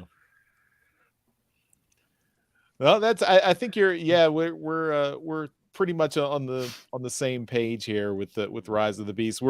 We see this as a hopeful trend for what's coming next, and like if Stephen Caple Jr. can stay on the franchise and they I think maybe they like for all the things that they cut out of this film for the final theatrical cut, maybe the next movie they say, oh well, give them a little freer hand and keep that stuff in, because I think they are hearing. I mean, I hope they're hearing some feedback like, you shouldn't have cut that stuff out. You should have kept it in the movie. At least the cable cut. Yeah, I don't know. Some of it felt like it needed to be cut to me. Like the stuff about transit. I feel like I like the fact that this film didn't have Decepticons in it. That felt very, in a weird way, it felt very G1 to me, because there are a handful of G1 episodes that don't have Decepticons in them. I feel like the problem with the transit scene is that he basically kills transit and throws them in like the East River, and there's like there's a pile of like dead Decepticons under the water, and the reason they pulled it was because it was too graphic. I'm not a fan of Murder Prime, and this was like still kind of Murder Prime, and I didn't need him to be more murdery. I'm still greedy. I would have liked to have seen that scene. I mean, I agree with you that I don't like the Murder Prime, but I do like the idea that like the we have a large, like we have the situation that the Autobots are in, that they're still being kind of like hunted by Decepticons, and that you get a glimpse of that as kind of a lead into what the Autobot status quo is. I would have appreciated like that. I mean, you don't have to necessarily have Prime, with glee murdering Decepticons, but maybe have it be like a less violent scene, but still, convey that a little bit. That would have been my preference. Kind of I'm sorry, brother thing. Yeah, like I don't think they needed to have like a pile of Decepticon bodies, but maybe the Autobots, fighting this one Decepticon. I don't like Murder Prime either, but as Ant said, like we're still kind of murdery Prime, because there's like two instances where he's like, I'm going to take his head, or I'm going to take his spine, or some body part. Like if you're going to go Murder Prime, just go whole hog. Like just go full Murder Prime. Like let's just go to the deep end and just do it. Like give me your face and actually take it. There was like that weird joke during, I don't know if it's like a joke, but like during the movie where they're fighting, and Optimus Primal and Optimus Prime are fighting that one enemy, and then Primal's just like smacking its face and like crushing it, and he's like, that one was mine, like his kill. And I did not like that. Like, and people laughed in the movie theater at that line. All 3 times I've seen the movie, so it's just like, I guess they kept that in as a joke. Like, this is really weird. Yeah. Right. Yeah, I mean that was that was the it kind of emphasizes that, Prime's still a little bit too bloodthirsty. But I mean, I do like the idea, like the throughout this movie, the arc that Prime goes on in terms of like he starts at very distrustful of humans, not doesn't want to have anything to do with them, and being like his only goal is to get his Autobots off of Earth and back to Cybertron. That's the only thing he cares about. And then you get to the end of the movie and he realizes that of course it's like the Fast and Furious, it's all about family, you got it's not just, it can't just be Autobot. The Autobots gotta work together with the humans and with the Maximals, and you're stronger together than you are fighting separately, and he realizes that. And so I like that, and I would have liked him getting a little bit, like having a little bit more compassionate side, that because that's the G1 Prime we know and remember, is that he's the tough warrior, the protector, the Autobot leader, but he's also he's compassionate. That's like, if you go back to his profile in Transformers universe, that's his one weakness, is that he's too compassionate. That's so I'd like to see more of that from Optimus Prime. So. Yeah, but I can also see where the whole transit scene, or the having Decepticons, would kind of distract from the movie, and I'm wondering if those ideas could go into a sequel, and come back to the Autobots and the Maximals are being hunted, by Decepticons that come to Earth, and just kind of reframe and play with that idea a little bit more in a different movie. Mm-hmm. Yeah, I just want a bus transformer.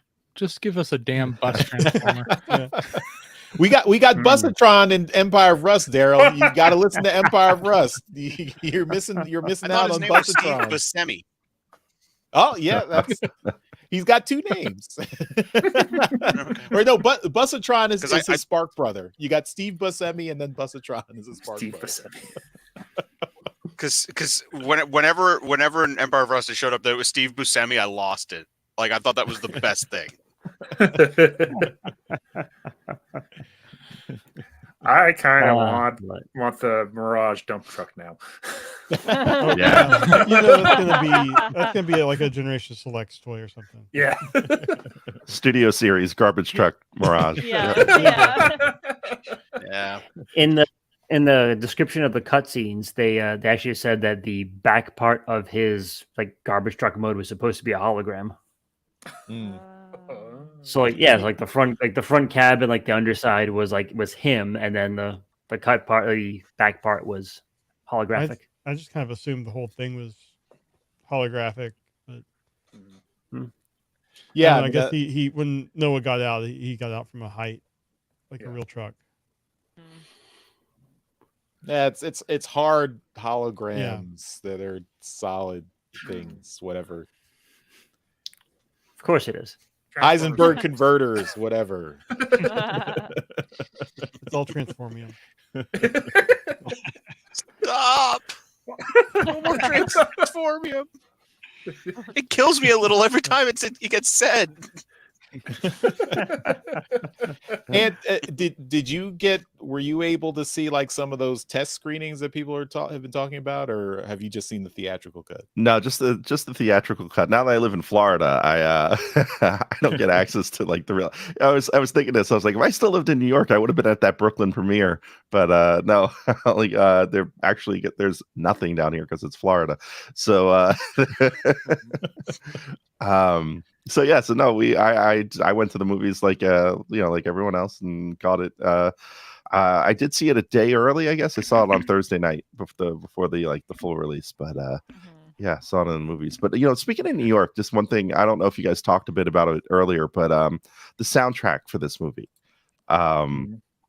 it's almost a character in the film, almost like the 86 movie. Yeah. And having grown up in New York, not on the Queens, but like just over the Queens Brooklyn border, It was really cool for me. There was a nostalgia kick that wasn't Transformers in that film, and that was New York in the mid '90s. So that was pretty cool. I was just wondering what everyone else thought of that. Yeah, I mean, we had the opportunity to interview Jean-Nic Bonton, the composer of the score, who is also I think he was born in Brooklyn. He's a Brooklyn I think he said native. So he really wanted to put that that flavor in the score, and then of course that's combined with the hip hop soundtrack that was of the tracks that they put into the movie. So yeah, I definitely appreciated that as part of, I mean, even just from watching the trailers, when the trailers started, you have like the Biggie Smalls and DMX in the trailer. So I was ready for to hear that 90s hip hop in the movie, and really appreciated that. And yeah, I mean, that's all the whole first act in New York City. And then it continues to when they go to the rest of the location. So yeah. And what were your thoughts on Wheeljack? I'm kind of indifferent on it. It doesn't bother me that it's a different, look to Wheeljack. He's kind of a very forgettable character in this film. And it's weird because he shows up in later films and looks even more different, right? So like if this is a prequel, or if this is, I don't think Paramount has decided whether or not this is a prequel or a reboot, right? But depending on which way you want to X-Men First Class this film, it feels like, okay, he just changes his look all the time.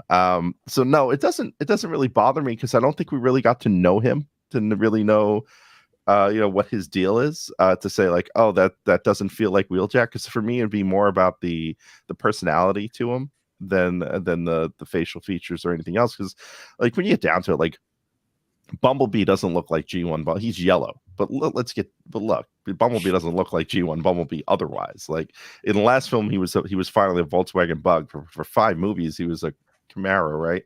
His face, his overall design doesn't share anything with G1 Bumblebee except for the color. If that was a white truck, would it then feel like Wheeljack? These are the questions I would ask. Like, I mean, it doesn't really bother me that he's a TV repair truck, or I just wanted more of him to kind of know what he was about before that. I feel like he just kind of blended into the background, just like Cheetor and Rhinox did. Mm-hmm. Yeah, I mean that was one of my complaints too, is that Wheeljack, I mean, beyond the visual look of Wheeljack, which I had no problem with, but he didn't do anything Wheeljacky in the movie. Like he did, like Wheeljack is your kind of mad scientist inventor character who's supposed to come up with some cool tech gadgets or gizmos or something, and he didn't really do any of that, and really was just kind of there as like he was hanging out in Peru and was just there to kind of be the concierge to introduce him to Peru. For some reason, he was a vehicle for RC to ride in. Yeah, he was the dude in Machu Picchu. That was basically it. Yeah. In my mind, it was Wheeljack Smith. It was a different character from the Wheeljack. I think if he would have been the one that threw Noah the little gun thing on his arm and said, "Hey, I made this for you," then that would have been made it Wheeljack. Just that one thing changed there would have done that. Yeah, I wonder if that's part of what was cut out in terms of the. So like, there feels like there were 2 big pieces. There were 2, maybe 3 big pieces that were cut out. Right, there's the transit scene that was cut out. That's confirmed. The one that hasn't been confirmed, that I think is somewhere in there, is that Scourge is Optimus Prime. I feel like there's a lot of lead in there. But the other piece that was confirmed to be taken out was there was a time travel element to this film with the Maximals. And I wonder if Wheeljack's presence, and I'm just kind of thinking this through now, if that was part to explain the time travel portion, to be the scientist around that piece, and kind of bring that all together. Maybe. Yeah. I mean, and that's really just me guessing at this point. Yeah. But that just the awkward introduction of him too, where they kind of play off his accent with Noah, and that whole thing was just awkward. Yeah. Yeah. Yeah. his design for me actually grew on me. I wasn't big on the design, not because it wasn't Wheeljack, but I wasn't just super into it when they first revealed it, but it grew on me. There's still one part that bothers me, and it's his lips. Something doesn't feel right with his lips, and it really distracted me when he was on screen. I don't know what's wrong with it. Well, I mean, as we go back to what Charles was saying earlier, just all of them, just give them all faceplates. Lights up when he talks. What did, they're robots. What did they need lips for? Right. Yeah. Or glasses. Yeah, it's not the lack of his ears or like his face plate or that he has suspenders. It's his lips. that's the your lips. problem. I have does he grown have over the years suspenders? to really like the movie designs. Like, no, but like I like the movie designs for the most part. I've grown to love a lot of them, but like sometimes the face is like why does he need such defined lips? Why are they making these kissable? Like, why are they trying to make these robots look like they can be kissed? They make them Stop kissable, it. but then they make I'm them not so saying I want to, tiny. but like, why else give them lips? It's all started with War for Cybertron Megatron. The trend has not stopped. Yeah. Scott agrees with me that it's just another dude named Wheeljack. Like, I'm just a John. It's just like Blitzwing and Bumblebee. Who happens to look similar as Starscream. Yep. So, well, Ant, thanks so much for hanging out with us. Yeah. I think we've got another guest in the wings here. So Awesome. I don't want to say goodbye to you, but I think we need to have you slide off. Absolutely. Well, thank you guys for having me. It's been fun, and yeah, I'll see you guys soon. all your stuff at TFU.info. Yeah. Plugs. Do your real quick. All right. The podcast, Transformers University podcast, and TFU News and Views. Anywhere you get transmissions, you can find that. And then I'm generally on Twitter at TFU_info, and of course the website TFU.info, longest running Transforming Tour archive in the world. And yeah, I think that's about it. Awesome. And we will have to get you back on a regular transmissions episode. Absolutely. I need to talk Beast Wars with Daryl. All right. That'll be a short conversation. You need to involve me, Jeremy, Apollo, and Dr. Pants, and Mike. Yeah. Forget Daryl. Hurry up and get out of here so I can be the #1 Beast Wars fan again. All right. Thanks, Mike. take care, everyone. All right. Yeah. Thanks. Bye. Bye. All right. And our next guest is Mike Seibert, hi, I'm Mike Seibert. Oh, hi, I'm Mike Seibert. who has got the most professional setup out of all of us. Yeah. Well, he made good choices and joined us on the live stream. Yes. Well, one of the advantages and disadvantages of working at a professional radio station for my day job is one, I get a badass setup like this, but also when the blue light that flashes, the blue light special that says, "Oh, your radio station is off the air," I'm like, shit. I'm not a piece of shit. I actually have to investigate that. So I was a little bit delayed, but I was more than happy to cede my time to the senator from TFU. Ant is an awesome dude. Thank you so much for being flexible and for having me on. I really appreciate it, folks. How we all doing? Doing good. They're good. We've been talking a lot of Rise of the Beasts and the future of the Transformers live action movie franchise and lots of good stuff. Had lots of people talking. We've got our masterpiece donatrons here, John 4X11 Good, Demon Tech 82. So they continue to give us money for some reason. We really appreciate it. Oh, you're a better value than Netflix or Hulu. So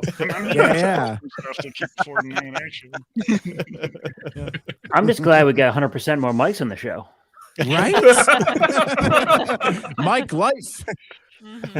See, now, Mike, we need to have you on my other podcast, Two Mikes, Too Furious, that I do with Michael Andrews, and then we'll be like Three Mikes, Three Furious. And rather than having other people take on the moniker of Mike, you were born into it, molded by it. So you're forged in the fires. Yes. Mike. Yes. Furioso. I love it. I love it. Mike Seibert That's me. We need Yes. so we've been discussing Rise of the Beasts for the last almost 2 hours now. So we want to hear from you. So I mean we got your his initial reaction out of the theater. Yeah, but we want to give, and this is all spoiler. Spoilers are all in. So go ahead, let her rip. What did you like? What did you not like? What did you enjoy it? Did you and are you hopeful or disappointed or whatever you're feeling?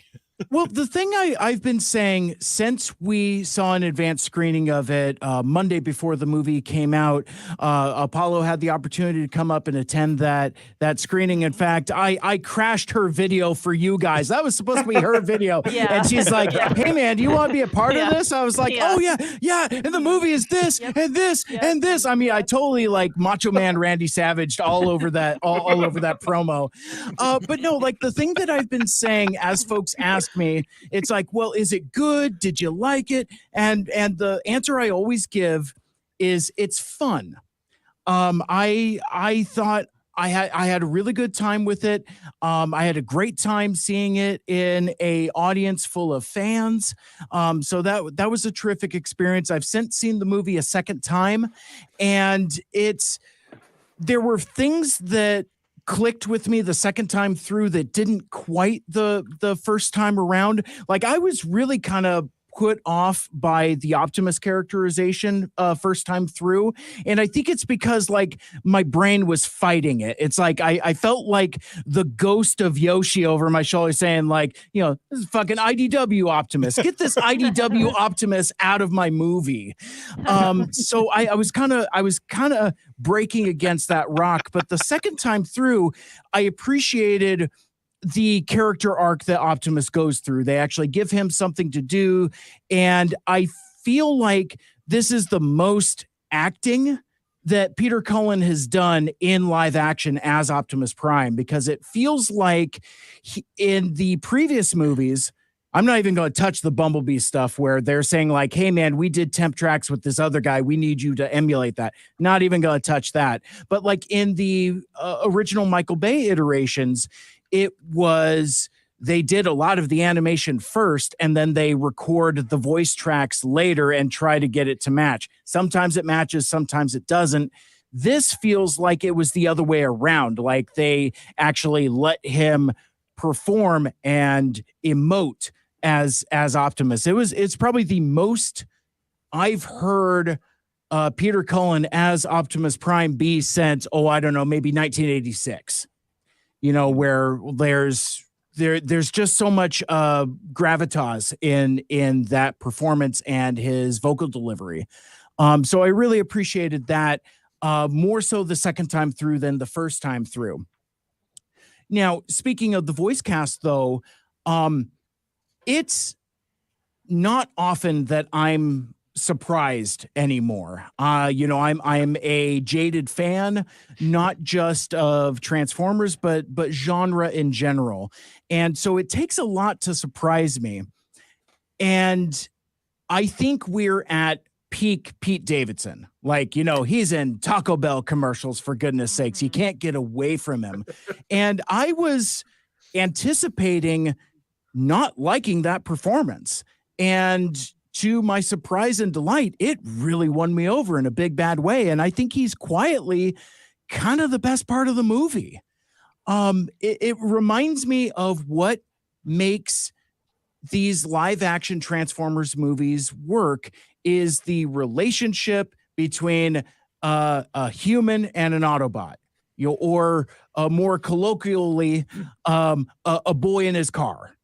You know, and I think that is the engine that makes it go. It's like that's what makes 2007 go. That's what makes Bumblebee go. And I think that's what makes this work is the dynamic between Noah and Mirage. Pete Davidson quietly steals the show.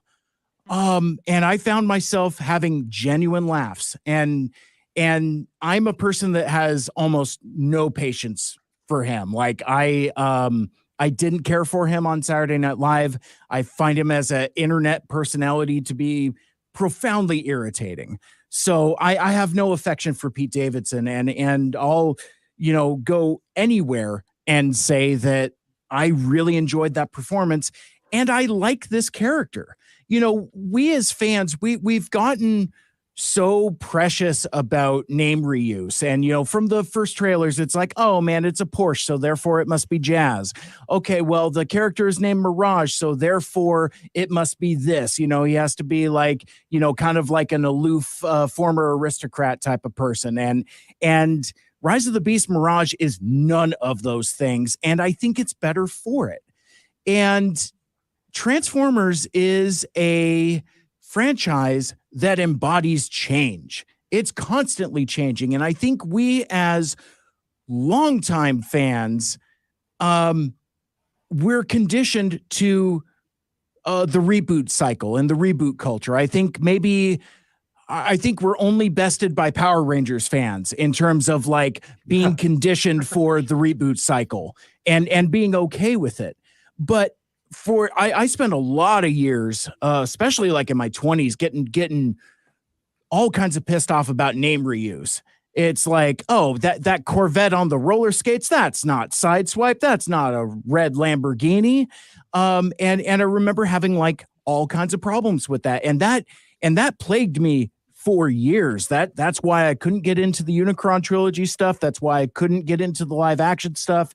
And it's part of the reason why I passed on Transformers Animated. I'm just like, what the hell are these knuckleheads doing, you know, with these, you know, name reuse type of things. But I found I know, right? And I missed out on a lot of good stuff because of that.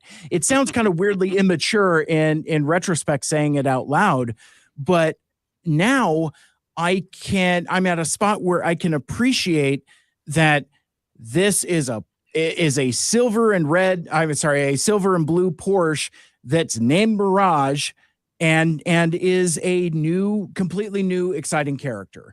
And I love this character and I want to see more of it.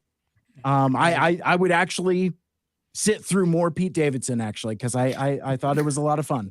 But when he's There was actually an awful acting lot and not of being himself. Mm-hmm. There was an awful lot of this characterization that of Mirage that I saw somebody online make a reference to. They could have called this character Hot Rod, and I totally would have got it. Yeah. Yeah. I can see that. Yeah. Oh, I'd have co-signed that gladly. That would have been awesome. Yeah. So yeah. Yeah. But yeah, like in terms of things that I liked, I'm sure many folks before me have already talked about the various callbacks. But I love that so many of the references are just straight up deep cuts. I mean, it's like when the movie starts and we meet Ape Link. I mean, Abraham Lincoln himself, Abe Lincoln has joined the chat, and it's just like we all looked at each other. It's like, oh my gosh, we're going that deep. Or even like when you get a close up on Scourge and all of the badges that he's collected. You know, it's like, sure, there's Autobot and Decepticons, but you got Wreckers, you got Autobot Elite Guard, as well as Predacons and Decepticons, and all kinds of factions that we've never seen before. And I mean, obviously those references are for us, folks like us that have grown up with this deep lore. But I think where the movie excels is in its approachability and how palatable it is. The thing that I've said is that it's very watchable. Now, that could cut both ways as either like a criticism or a compliment. I'm saying it complimentary in this context because like Apollo, I'm sure she's already said, saw the movie 3 times before it even came out. Yeah. I saw it twice. I went to an early screening on Monday and then went again that Saturday. And that second time through, it really just kind of like washed over me. And I like the breezy casualness that it moves at. It's not oppressive or offensive like the Michael Bay movies, but I also like that it takes the sensibilities that were established in Bumblebee and then progresses it that much further. Like there's universal consequences, there's galactic consequences, there's planetary consequences. There are much higher stakes for our favorite robots in disguise, but it doesn't forget that connectivity between again, a boy and his car. It's like the relationship between Noah and Mirage is the engine that makes it go. And then later when Elena joins the cast in earnest as well, like one of the things, like I didn't think it was gonna hit me or anything, but like when AirRaiser is talking to Elena and she stops and kind of like having the wisdom that Michelle Yeoh carries in her voice and say, you know, young lady, what is your name? You know, because it's like you have a seat at this table also. And it was, you know, incredibly inviting. Like I would have loved to have seen a Elena AirRaiser mech suit as much as I would have liked, as much as I did like seeing Noah rocking the Mirage mech suit, which is just kicker, right? You know, I mean, as soon as I saw him put on that gauntlet and it has like the red trim and the blue light up on it, I was just like, oh, we're just doing kicker colors. And again, I have no affection for Transformers Energon, but I like that it's as on the nose as a visual reference. Like, I mean, like core class Noah when. You know, it's like when are we getting that toy? Am I wrong in remembering that the trailer, like where the brief time you see the exosuit, it's all white? No, yeah, that's right. Yeah, I think you're right. So, especially like when he's hanging off the back of Bumblebee. Yeah, exactly. I didn't see any blue in the trailer either. Yeah. I think that was just a misdirect. I was trying to find that when I watched it the second time, and yeah, so I mean, like there's a let's see, the Angry Christian put in chat totally Diaclone suit, which I mean I'll co-sign that as well. I mean, yeah, so he is Noah a Dianaut? Are we gonna see Dia battles in here? It's like I think that would be pretty cool, but like, you know, it scratched enough of the itch for me. Like, you know, there's a lot of references, but I didn't feel that it does fan service well, I feel, in that like it gives us references, but it doesn't screech the movie to a halt. Like I think we run into that with contemporary superhero movies. Like I recently saw The Flash, and there's an entire sequence where the movie literally stops, figuratively and literally stops, to give a nostalgia bomb, and I was resentful of it. Whereas with Rise of the Beast, a lot of it was just kind of like, I see what you did there. Yeah, I mean, again, like, you know, you go back to the Ape Link references, like, you know, never in a million years did we think we were going to see like a BotCon character be represented in live action. That's, I mean, I'm not even a fan of that character, and I'm still just blown away that that's a thing that they actually did.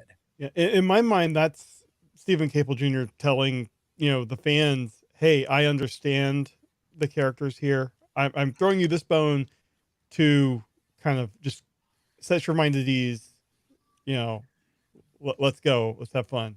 Yeah, and I think that's why you get that brief flash of Mirage being an F1 racer. It's the director saying, "Here you go, get off my nuts." You know, it's like we're doing something different and cool over here. Be patient, but yes, I see you. I see you. You crusty G1ers in the back. Yeah. Here's some stuff for you, which is fine. I mean, I don't mind being serviced in a subtle way there. I'm sure a lot of folks have chatted about the music as well. I feel very mixed about the use of the Unicron theme. Because like, and actually Apollo was sitting next to me, so she could probably co-sign this. Anytime Unicron shows up, and incidentally, I love this design of Unicron. Like I could imagine when this thing flips into robot mode, that it looks like Alex Milne's version from the Unicron miniseries with like just like all the extra like greebly stuff. He almost looks like Warlock from the New Mutants in terms of like the black and yellow, which I like. I mean, I think that's a cool take. I loved all the, you know, whirling cogs and making Unicron very, very visually interesting, which I thought was a really cool choice. But I was a little let down by the use of the Unicron theme, because when we all saw it on the soundtrack, we were like, okay, well, it says Unicron theme by Vince DiCola, so I thought it was going to be a 1-for-1. I thought they were going to go full synth and just really, really do it. There is a part of me that's glad that they didn't, because I think that would have been disjointed. I think tonally it would have been more jarring, especially for the civilians. Keeping in mind that at the end of the day, well, you know, we've spent a couple hours talking about how much this movie is for us and how we're being taken care of as fans. End of the day, it also has to be for casuals. And not just casual Transformers fan, but regular, degular moviegoers. And I think that's a strength of this movie. But there are trade-offs. And one of those trade-offs is not having the Unicron theme as prominent as I would have liked. And, you know, so you get bits of it, you know, it's like, and you get the notes. And every time that happened, I leaned up in my seat and I turned my head as if to like turn my good ear towards the screen or something. And I kept waiting. I'm like, am I hearing what I'm thinking? But I really needed like that, some like industrial pistons. I just need like that driving, like do, you know, just something to really drive home the dread. So it's not quite misplaced nostalgia. I think the music cue is used effectively, and I think it's done well. But for this Transformers the movie fan, super fan, I would have liked a little more. It was a little too subtle.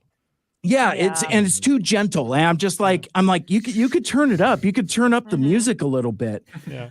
We have a good comment here from Unfaithful Servant about Scourge name dropping Primus. I mean, that was just kind of you know, he just said it like we're supposed to all understand exactly. And I thought that was another great thing just for the fans, where, okay, obviously Unicron is in this universe, Primus is as well. Yeah. You know, let's build that lore out.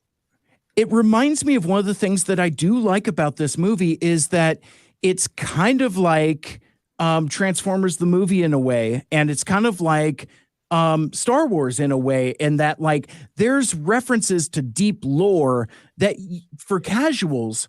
So like, let me explain my Star Wars comparison. It's like, you know, in 1977, it's just like, oh, you know, the rebellion against the Empire. You know, I fought with your father in the Clone Wars.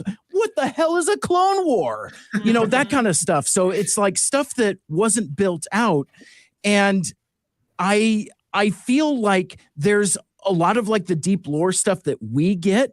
That's kind of how casuals kind of take it. And with comparing it to Transformers the movie, as much as I love that movie, it is impenetrable and unapproachable. Like, I almost wish we lived in UK so we could at least get the scroll at the beginning. It's like, there's an evil in the universe, and there's like these heroic Autobots and evil Decepticons. Whereas we don't get any of that. We just get, it is the year 2005. It's like, the year what? What? I mean, I just watched Cosmic Rust and BOT on my TV. Now I'm in the year 2005. What? I mean, just thrown in face first. And I like that has that kind of sensibility for casuals, in that like it doesn't spoon feed you. It doesn't hold your hand to explain every single reference, to where folks would be like, what the hell is a Primus? You know, aside from the band. You know, it's like, are we learning about Winona's Big Brown Beaver? What's going on here? You know, where's my Les Claypool Transformer? What's going on here? Oh, you know what? Les Claypool is a Junkion. I could like that. Give him like because he kind of has that weird affectation. But anyway, like I like that it just kind of throws you in. And it's entire minutes before you realize that it's a sequel to Bumblebee. We're playing like the reboot, prequel, game. Until Optimus specifically says, I know that one lady girl was good to you that one time, but the rest of these humans can kick fucking rocks. I don't want you going to that drive-in movie anymore. I know. Shaming for Bumblebee. I know, right? He was so sad about that too. Yeah, I was more sad about that, about Optimus telling him he can't go to the drive-in movie anymore than when he actually gets killed.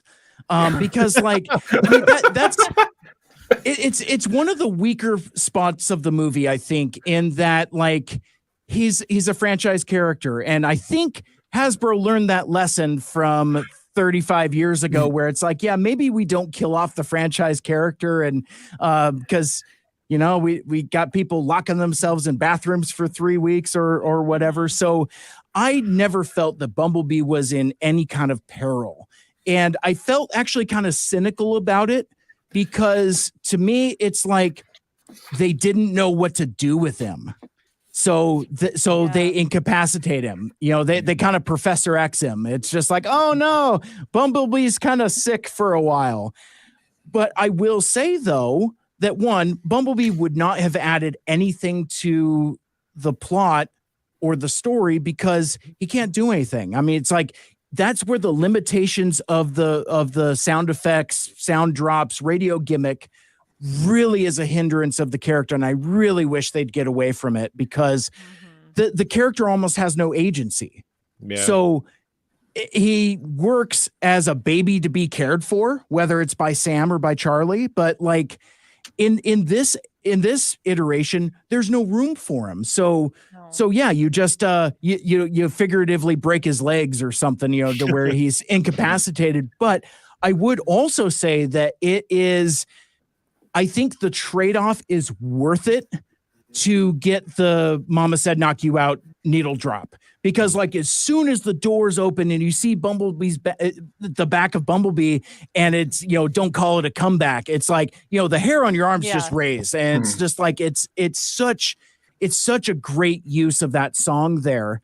And it reminds me of one of the things I really liked about the movie is its soundtrack. It's like this feels like a soundtrack movie on the same level and caliber as Guardians of the Galaxy. I feel like every song was curated for those specific moments, and it plays and it works.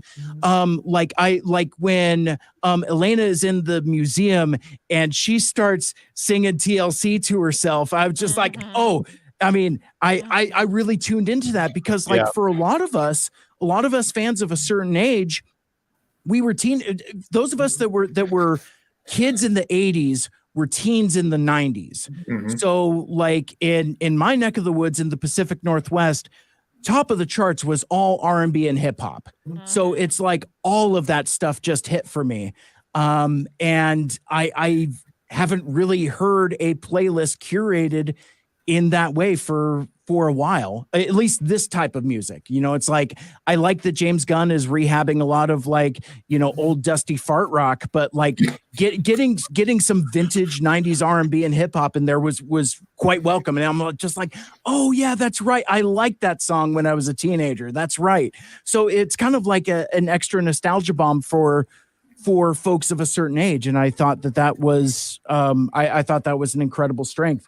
I know you guys talked to the composer. The score was awesome. I thought it was a terrific fusion of what we've had before, because there's little sprinkles of 1986. There's dabs of 2007 in there, and then he's also doing his own thing. And you throw in the needle drops in there, and I thought musically it's very well rounded and very suited to the movie. And honestly, I don't think that there's a lot that I don't like about the movie. I think there really wasn't anything about it that led me to, oh man, well, that's lame, or like, stuff that just kind of like throws me out. There's stuff that kind of gets my creative brain going of like, oh, well, maybe we could have done this. Maybe we could have done that a little differently. But I mean, on the whole, I had fun with it, which is the best that any of us can ask for in one of these movies. What do you think of the G.I. Joe thing at the end? Our screening lost it. It brought down the house.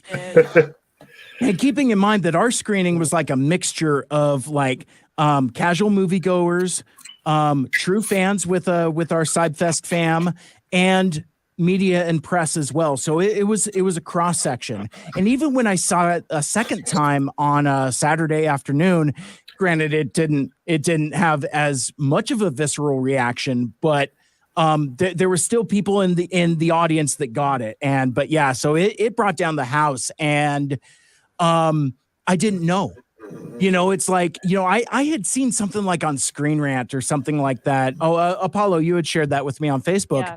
That it's like, oh man, Paramount is thinking about doing a shared cinematic universe with Hasbro. And it's like, well, that's probably an article from 3 years ago. They're always trying to get a shared universe going. And even as they set it up, where it's like, well, I didn't tell you I was in Peru. How's the food is really good in Peru, and I'm just like, wait a sec. And I start looking at our friends. I had Apollo and my buddy Chandler with me as well, and we're all kind of like having the non-verbal thinking, like, oh, well, it's going to be Sector 7. Yeah. So, and it's like, because it really gets to it, but even like, I saw it, but do you guys ever have this thing where it's like where you see something and your brain talks you out of it? Like, so the guy gets up, and right before he pulls the wall back, there's a plaque on the wall, and it says the Real Hero Award. And I'm just like, no. I may have even said that out loud. I was just like, wait. Yeah. No. and then when again he's got the card, and even as he goes to flip it over, which incidentally Stephen Capel Jr. kept that card on him at all times just to make sure like it didn't leak out anywhere. But like, I mean, I never would have thought, never in a million years. And I remember we were talking after the screening got out, and I almost said, I was like, I love the G.I. Joe reveal, and I love using Transformers as a springboard in collaboration to kind of relaunch live action G.I. Joe, because I think that's beneficial for both brands. But there was a part of me after the enthusiasm cooled where I was like, you know what? Would have been cooler if it was Mask. Because I feel like Mask is kind of like the missing link between Transformers and G.I. Joe, because like there's transforming vehicles, but they're also kind of like colorful superhero type folks. Like aesthetically it would work, but like casuals know G.I. Joe. Nobody knows Mask. So I don't think that would work on like from like a mainstream reference thing. In the 80s, Mask was a competitor to Transformers and G.I. Joe. Like it's only years later after Hasbro acquired them and gobbled up all the other smaller toy companies that they Hasbro. It's Hasbro's the real Unicron and all that. But Bots, Transformers. To your point about Bumblebee, what made it even worse for the Bumblebee, like having him die and then come back at the end of the movie, is that they totally spoiled both of those things in the trailers. Like if you had watched both trailers, you already knew, like, because you see Bumblebee get impaled by Scourge in one trailer, and then you see him jumping out of the plane in the second trailer. I mean, they pulled an Infinity War and just edited him out of the trailer scene like they did with Hulk. Yeah, that's what they should have done. Or even put some fake ones where like Hulk is running with the crowd in Infinity War, because that's what they did. That's not in the movie. That's not in the movie. Yeah. Yeah, and again, it's Bumblebee, so it's like, you know, how much danger would it be in? Now, what a daring surprise that would have been if it actually did count. And let's say you get to the end of the movie and it's like, wait a sec, Bumblebee's still dead. You know, make it a cliffhanger or something, but still, it's like, but again, that they're not going to do that. Yeah. Yeah, even if they did something like that, you would know they'd still bring him back later in a different Exactly. Exactly. And I think they left him dead for just long enough, I think. You know, back to the G.I. Joe thing for a hot sec. There is a part of me, because again, like, there wasn't anything that I didn't like in the movie, but there were a couple things where I was like, oh man, I wish. Oh man, I wish. I wish that when we're in the hangar that there would have been like some kind of explicit G.I. Joe vehicle. Like a Mobat tank or a Dragonfly helicopter or something to where, you know, the me's of the world could have been like, ooh, ooh, ooh. I mean, or maybe even go like a super deep cuts vehicle, like, you know, stuff from the 90s or something like that. Just something that it's a little more explicit than just some random spaceship that looked like it came out of Stargate or something. I don't even know what that ship is supposed to be. Have the humans down there working, have one be a redhead or just familiar looking costumes. Oh, 100%. That would have been cool too. In fact, that would have been better. You know, just a bunch of busybodies, you know, and they'd be far enough away to where, yeah, you know, somebody with like fiery red hair or, you know, maybe a sailor walking around with bell bottoms and a ship's hat on with a parrot on his shoulder for no reason. You know, just something like that. You know, maybe somebody running pork chop sandwiches.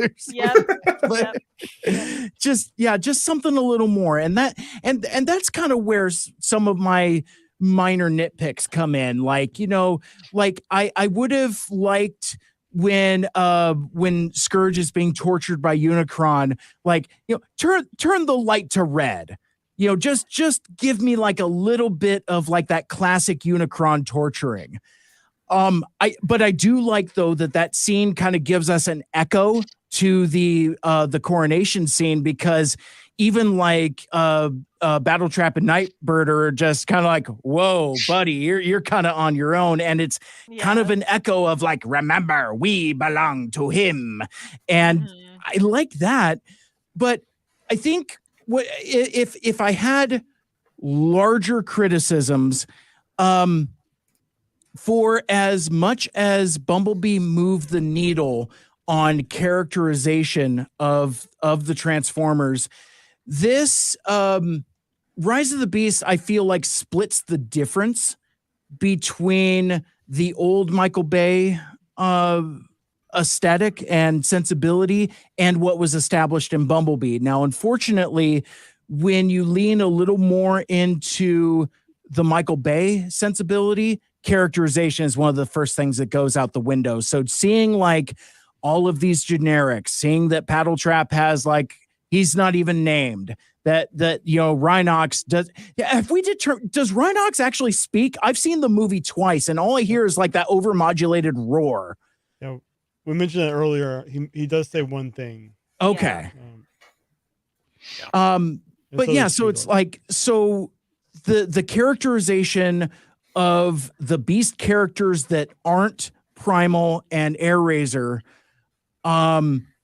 reminds me of the early Michael Bay movies. The characterization of the other Terracons that aren't Scourge kind of reminds me of those early Michael Bay movies. And in a movie this big, there isn't room for everybody. Like, you know, you have to sideline, you know, one of the marquee Autobots in Bumblebee just to make room for Mirage and their story, or for everybody. So, I mean, I get that you have to make those kinds of choices, but I feel like fans of the Beast characters probably felt like how I felt in 2007 with regards to the characterizations in live action. It's like, oh man, I've been waiting my whole life to see my favorite Beast warriors come to life in live action. And it's just like, okay. Okay. Well, Air Razor gets hugged to death. That's All right, that's fine. And it's kind of frustrating too, because like I found Nightbird and Battletrap to actually be kind of cool characters. I like that Nightbird is like, you know, this purple spray paint kind of punk rock ninja type of thing. I think that's a cool vibe. I like that Battletrap is just basically a thug, and that, you know, he just wants to shoot stuff and break stuff. So there's little flashes of characterization there, but yeah, really undercooked. And it's, you, on one hand, I can't say that I love that the movie was just an eyelash over 2 hours, but then complain that all of the characters weren't fully fleshed out. It's just, you know, there's no free lunch and the piper must be paid, and you gotta pay the toll somehow. So, you know, hopefully perhaps in other movies we'll get more, but that was a disappointment. I would have liked to have seen just a little more characterization there. Now, on the other hand, you know, the ringleader of the Terrorcon, Scourge, I like this version of Scourge quite a bit. And I like that it's kind of like a triple double reference type of thing. You know, it's like, you know, sure, he's a herald of Unicron. That tracks. So I like that there's that pedigree already there. I think I would have been more disappointed if they called him Galvatron or Cyclonus. So Scourge is actually like if you're gonna go that route, that's a good way to go. But also, he's an evil truck. And so it's like, I love when Scourge is an evil truck that's not Nemesis Prime. Mm-hmm.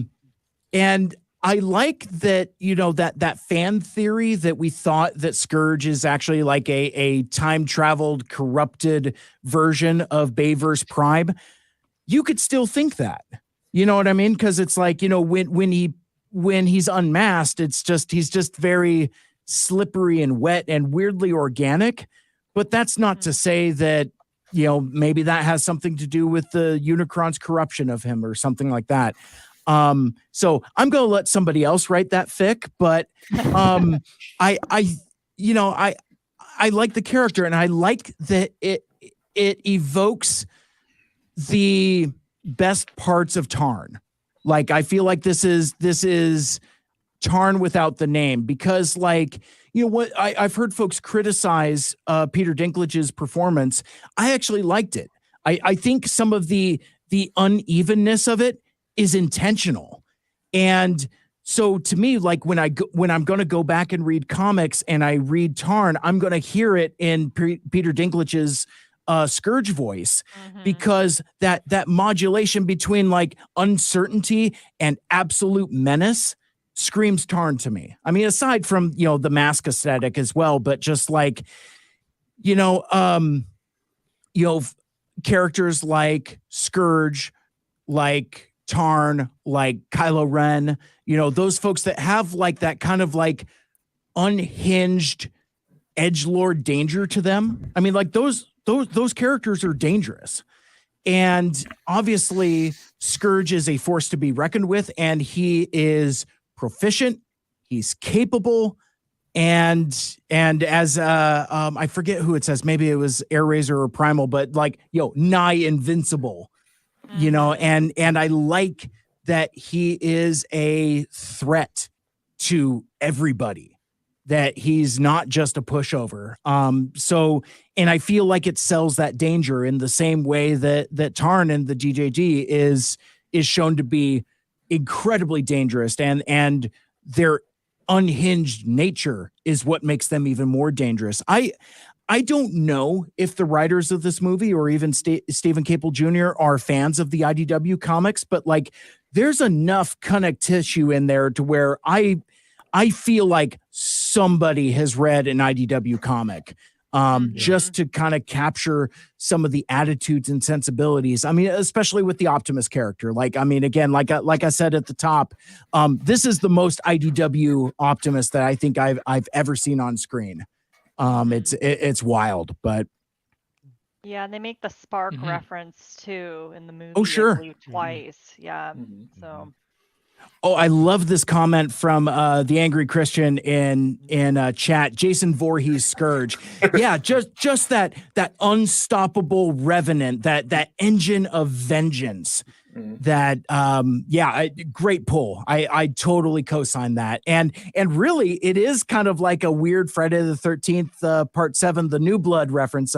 If Thomas Deere is watching, he'll get that because he loves that movie. But anyway, like between like the chains and like how the mask comes off, I wonder if they're fans of the Friday the 13th. But I just landed on that right now. But yeah, good stuff. Cool. Well, we have one last listener waiting in the wings. So before we let you go, Mike, what do you have to plug? I know you want to talk about Seibert real quick, but yes, talk about that and plug all your other stuff.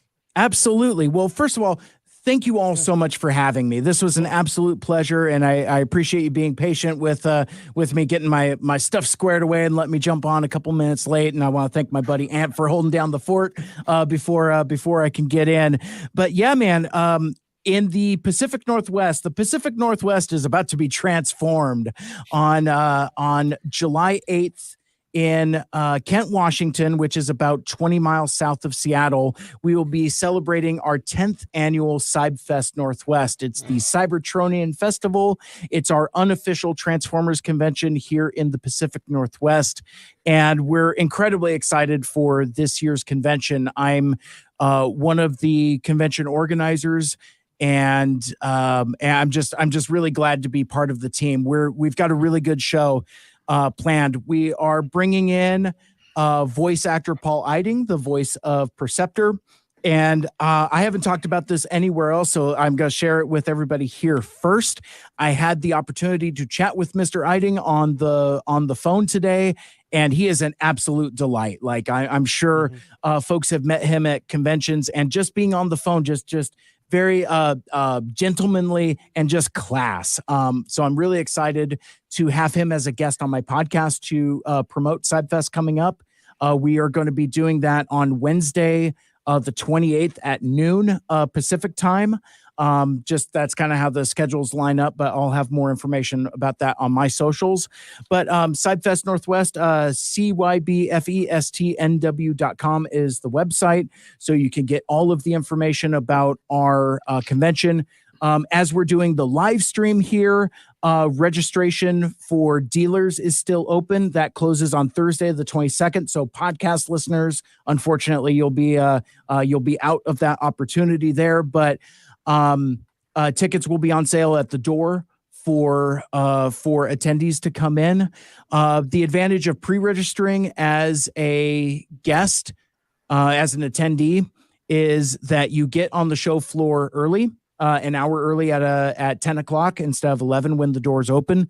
And at its core, Seibfest is a toy show. It's a dealer focused show. So if you want to get the best deals and the best selection, you want to pre-register and get in that hour earlier. Pre-registering as an attendee also gives you the opportunity to get our exclusive figure, Generation Zero Wheelless Jack, which is basically in partnership with our friends over at Blue Forge. It's a all new mold that he's designed and 3D printed from the ground up. 3D printed, hand painted, very limited number of those. Those are going to go very, very quickly. We also have box art from Ashley Artley on there, and it looks really cool. We put a lot of care and love into our exclusive, so we're really excited about that.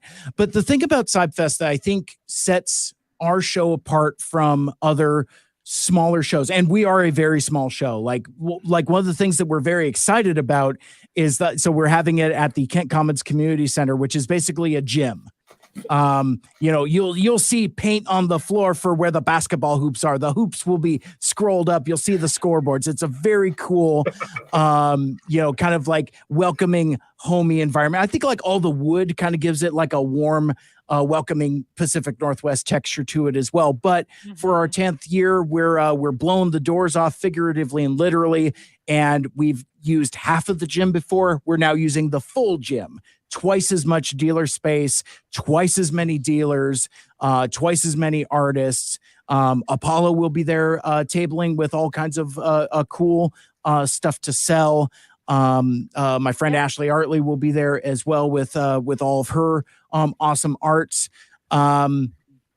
But it's what sets us apart is that it's a family-friendly show with an emphasis on inclusion for the kiddos. So post-COVID, it's the return of the children's play area where we've just got like a bunch of loose spots for kids to mess around with. If you break it, it's fine. Half of them are broken already.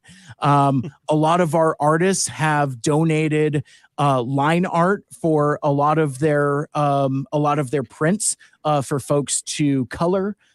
We also have the transforming contest where you literally transform a bot back and forth between modes. It's a tiered heat situation there. We also have the return of bar trivia, which is going to be a lot of fun. I will be hosting the panel room, which will include a demo of another. Not necessarily the first, not necessarily the best, but another Transformers D&D live role play. I'm sure inspired by our friend Snazzy Mike over there in Empire of Rust, but our friends at Swerve's Bar are awesome, and they're gonna kind of demo some of how their engine runs for their live role plays. We'll do a Q&A sesh with Mr. Paul Eiding, who will be there doing autographs and all kinds of other cool stuff.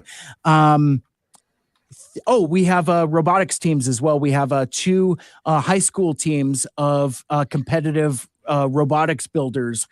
We will have them on site. And I just learned earlier this week that one of our longtime dealers, Magnus von Braun with Atomic Mariachi Robot, is doing, get this, we've heard about convention exclusives. Have you ever heard of a convention exclusive hot sauce before? He's been pickling jalapenos and serranos for the last several months in preparation of doing hot bot sauce, I think he's calling it. Or maybe it's the last bot sauce. I don't remember. He's workshopped a couple different names, but he'll be selling hot sauce at his table as well. So that's going to be a lot of fun, but it's just a fun community environment. We have a really large Transformers fan base in the Pacific Northwest, and Seibfest is really kind of like our rallying point for us to get together and buy toys from each other that we sold each other years ago. It's like, didn't I sell you that blaster 5 years ago? You know, so there's a lot of that going around. But no, we've got terrific dealers from all over the Pacific Northwest and beyond, and again, tons of independent artists. Gonna be a lot of fun. Seibfest, CYBFESTNW.org is the website to find out all of the cool stuff and things about that. As for me, I am the host of the Mike Seibert Radio Podcast. You can find me pretty much everywhere you listen to transmissions. I am on social media at Mike Seibert Radio. The spelling on my name, as you can see on the Chiron, but you can't see it on a podcast. The spelling on my last name is Seibert, just the way it sounds. I've also recently launched with my buddy Michael Andrews. We are 2 Mikes, 2 Furious animated Transformers, where we are going through Transformers animated one episode at a time. We recently just dropped part 2 of our discussion of Along Came a Spider with our very special guest, Lita. And if you know her online, she is the internet's #1 Alita 1 stand. And if you know that episode, I'm not going to spoil it here. We had her on for a very specific reason, and who does she got some hot takes? That's a lot of fun. And you can find that on all the social medias at 2 Mikes, 2 Furious. Michael Andrews is a serial rewatcher of TFA, whereas I have never seen it. So the gimmick of our show is really, I try to talk about and speculate things that I see, and he just kind of has to like nod politely of like, you know, yeah, you think you know something, And like a blind squirrel, sometimes I find a nut. But oftentimes, like there, so many of our fans are already watching ahead to be like, just to figure out how crackpot my theories are. But a lot of folks have been really digging it, watching Michael Andrews squirm as I kind of trying to fumble my way through analysis, experiencing the episode as we go. So it's like I watch an episode, then we record, and I haven't gone ahead. So I'm we're recording in the next couple weeks, and I hear a certain cassette man shows up, but not the way that I would expect. So I'm excited to see what happens in TFA episode 10, but I haven't watched it yet. So I'm excited for that. But that's really about it. Which is more than plenty. Again, thank you so much for the extra time. I really appreciate you guys being gracious. No problem. All right. Well, thanks again for coming on, and we're going to let you go so we can bring up our last listener Terrific. call in. All right. Make good choices. Thanks. Goodbye. Bye, Mike. Bye, Mike. All right. And our last listener to join in is someone that's always in the chat during our regular recordings. Welcome, DJ Ronan. Hi, everyone. Hey, DJ. Hey. I'd like to thank Mike for running a little long here. I work right till 11 p.m., so it was nice to be able to jump in. It's always great to see you, man. No, it's good to be here. What can I say that hasn't already been said? I will shock people by saying I was just whelmed by the movie. As a unabashed champion of the live action films, I left the theater just kind of meh. I saw a movie, awesome. Not that I hated it at all. No, how I gauge a movie, whether I like it or hate it or just meh, is whether I have to tweet about it. You've heard about Twitter, right? Okay. Whether I have to tweet about it immediately. Yeah, I know Cyberstrong Beast is on Twitter. So am I, by the way. I didn't feel like I had to express my opinions about it immediately. But one of the things I do enjoy is the fact is that the fandom is enjoying the film overall. And that helps me, that brings me joy. Because I as a defender of the live action films, I'm tired of have arrows slung at me for liking a movie that I'm supposed to hate. So it's kind of nice to be on the other side of the wall where I'm just kind of like, yeah, I enjoyed the film. It is what it was. It was a film. And then everyone else going, yeah, it's an awesome film. Back to Transformer films we are, So. No, it's yeah. I mean, yeah, I think that's something we're we're all works in progress, but we're trying to get away from directing hate at anybody for liking the things that they like, Yeah. And it's always good to have diversity of opinions and feelings on different things. So, I was glad to see when we had Dan the Man on earlier, who he said he was a big fan of all the Bayverse movies, and it was good to hear his perspective. As us old crusty guys up here who are if it's not G1, I hate it, so we're trying to get away from we got to celebrate everything, not try not to I mean, like Earl said, it brings money in for us to get other things that we do enjoy. Yeah. And the way I look at it is, if it makes me buy toys, I didn't hate it. Exactly. I'm with you on that 100%. I've bought so many movie toys over the past few years because I've come to love the designs. Movies, on the other hand, are meh, but the designs I really like. Yep. I've got just off screen here, just a couple of shelves just dedicated alone to the movie bots. Nice. Yep. I've parted ways with a lot of the old movie toys, but the studio series have been dragging me back in. Yeah. You know what? For me, it's been the opposite. I've been hunting on eBay and looking for some of the older ones that I'd missed out on because I was like, those movies, I didn't like them. Why would I like the toys? And now I'm like, oh, some of these toys kind of rocked. Mm-hmm. Yeah, I mean, that's one of the hidden truths about all the live action movies is that this whatever characters they got on the screen, that was like the tip of the iceberg. You got so many different characters and different designs in the toy lines that never made it onto the screen, but were just supporting the toy lines. And there were some cool stuff in there that.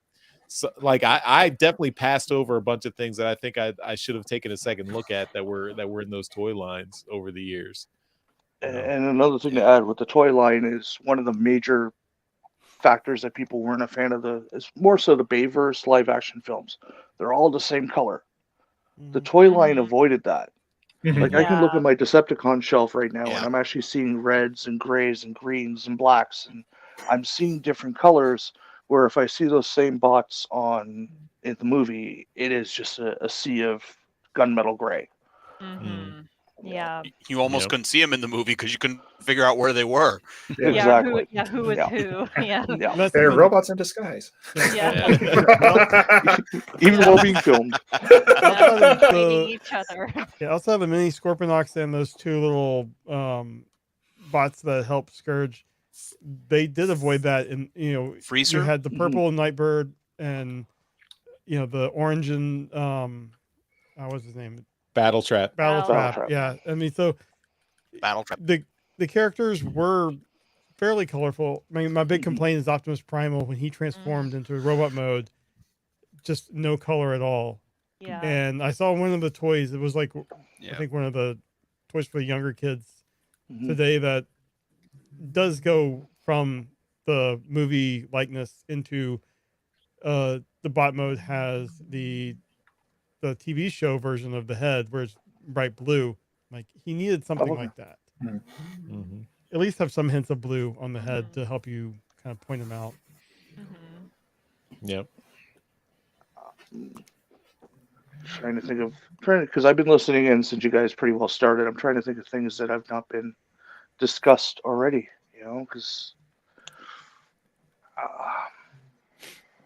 what do you want to see done with the sequel? And you're a big G.I. Joe guy too, right? Yeah, I'm a Joe fan. I am kind of. I still want maybe a Sector 7 nod with the G.I. Joe. Like do what we've all wanted with the Sector 7, make them a part of G.I. Joe. But as far as the sequel, they're on the right track because out of all the movies, I feel this one here was the one in which the robots drove the plot. It's Mirage's idea to break into the museum, not Noah's. Noah wants to just get the hell out of there. He's like, screw this, giant robots, I'm done. Mirage is like, you know what, we need this. Let's break in. They're the ones, and then they meet Aaliyah at the museum, and it's like, well, all this stuff is in Peru. All right, let's get our plane, like the robots, and that's what I would like to see going forward in like a sequel. This film did, and this was touched upon. It did the one Bayverse flaw: too many characters. You could have knocked off. You could have knocked off Wheeljack Pablo, and no one would have noticed. You could have even one of the Terracons. You could have just left them at the base. Just shrink the cast down a little bit. That's the one big advantage Bumblebee had. It was a smaller cast. So you can actually not necessarily spend more time with the characters, but the characters you don't feel like you have to shoehorn in a line. Like one of the things I've heard about half a dozen times already is, did Rhinox have a line? Yeah, exactly. Yeah. But we all know Air Razor had a large part. So that's what I mean. If you can just knock a character off, you don't sit there and you evaluate that character for doing nothing. Yeah. At that point they're a red shirt, or in the case of the Transformers movie universe, a gunmetal shirt.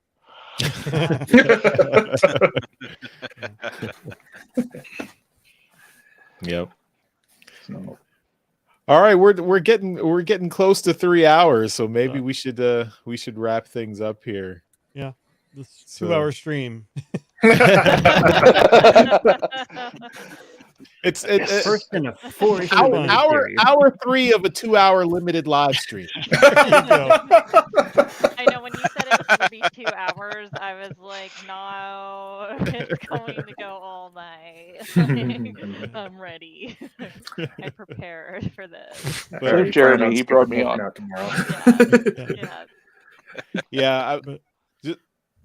Go ahead, Jeremy. I was just gonna say I think this was a success. Having people call in and having our Masterpiece Donatrions join us has been a lot of fun. Yeah. You might even say that this was a triumph. Yeah. Yes. We're doing the I best with caught what we that have. reference.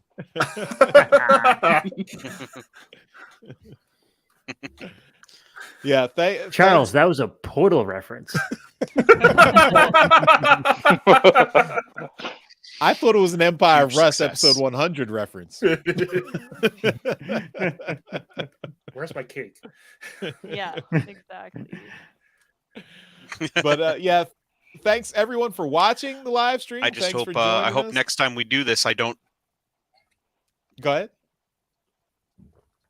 I think Dr. Pants is on delay.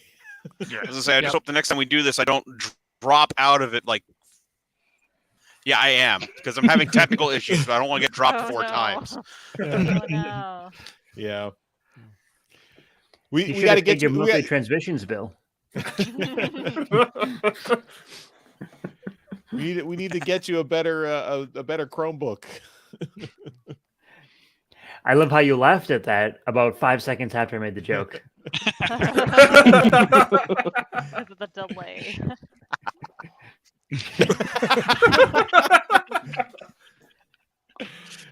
All right, I think we're gonna shut it down here. Thanks to all our listeners for watching. Thanks to all our guests for coming on.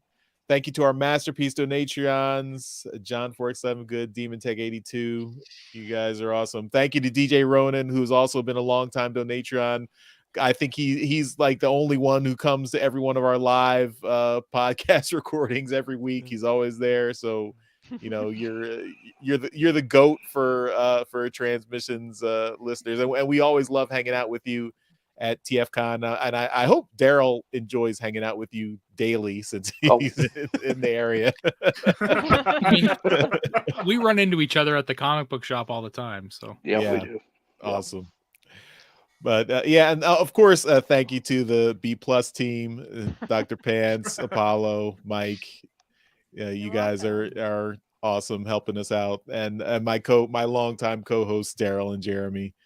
You know, and Jeremy put this whole thing together. So this was Jeremy's idea.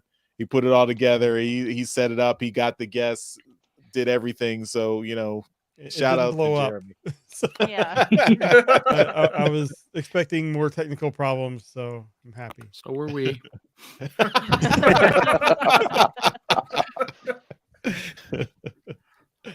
All right, everyone. Thanks again for watching and listening, and we'll see you next time. Bye-bye. Bye. Bye. Bye, all. Later.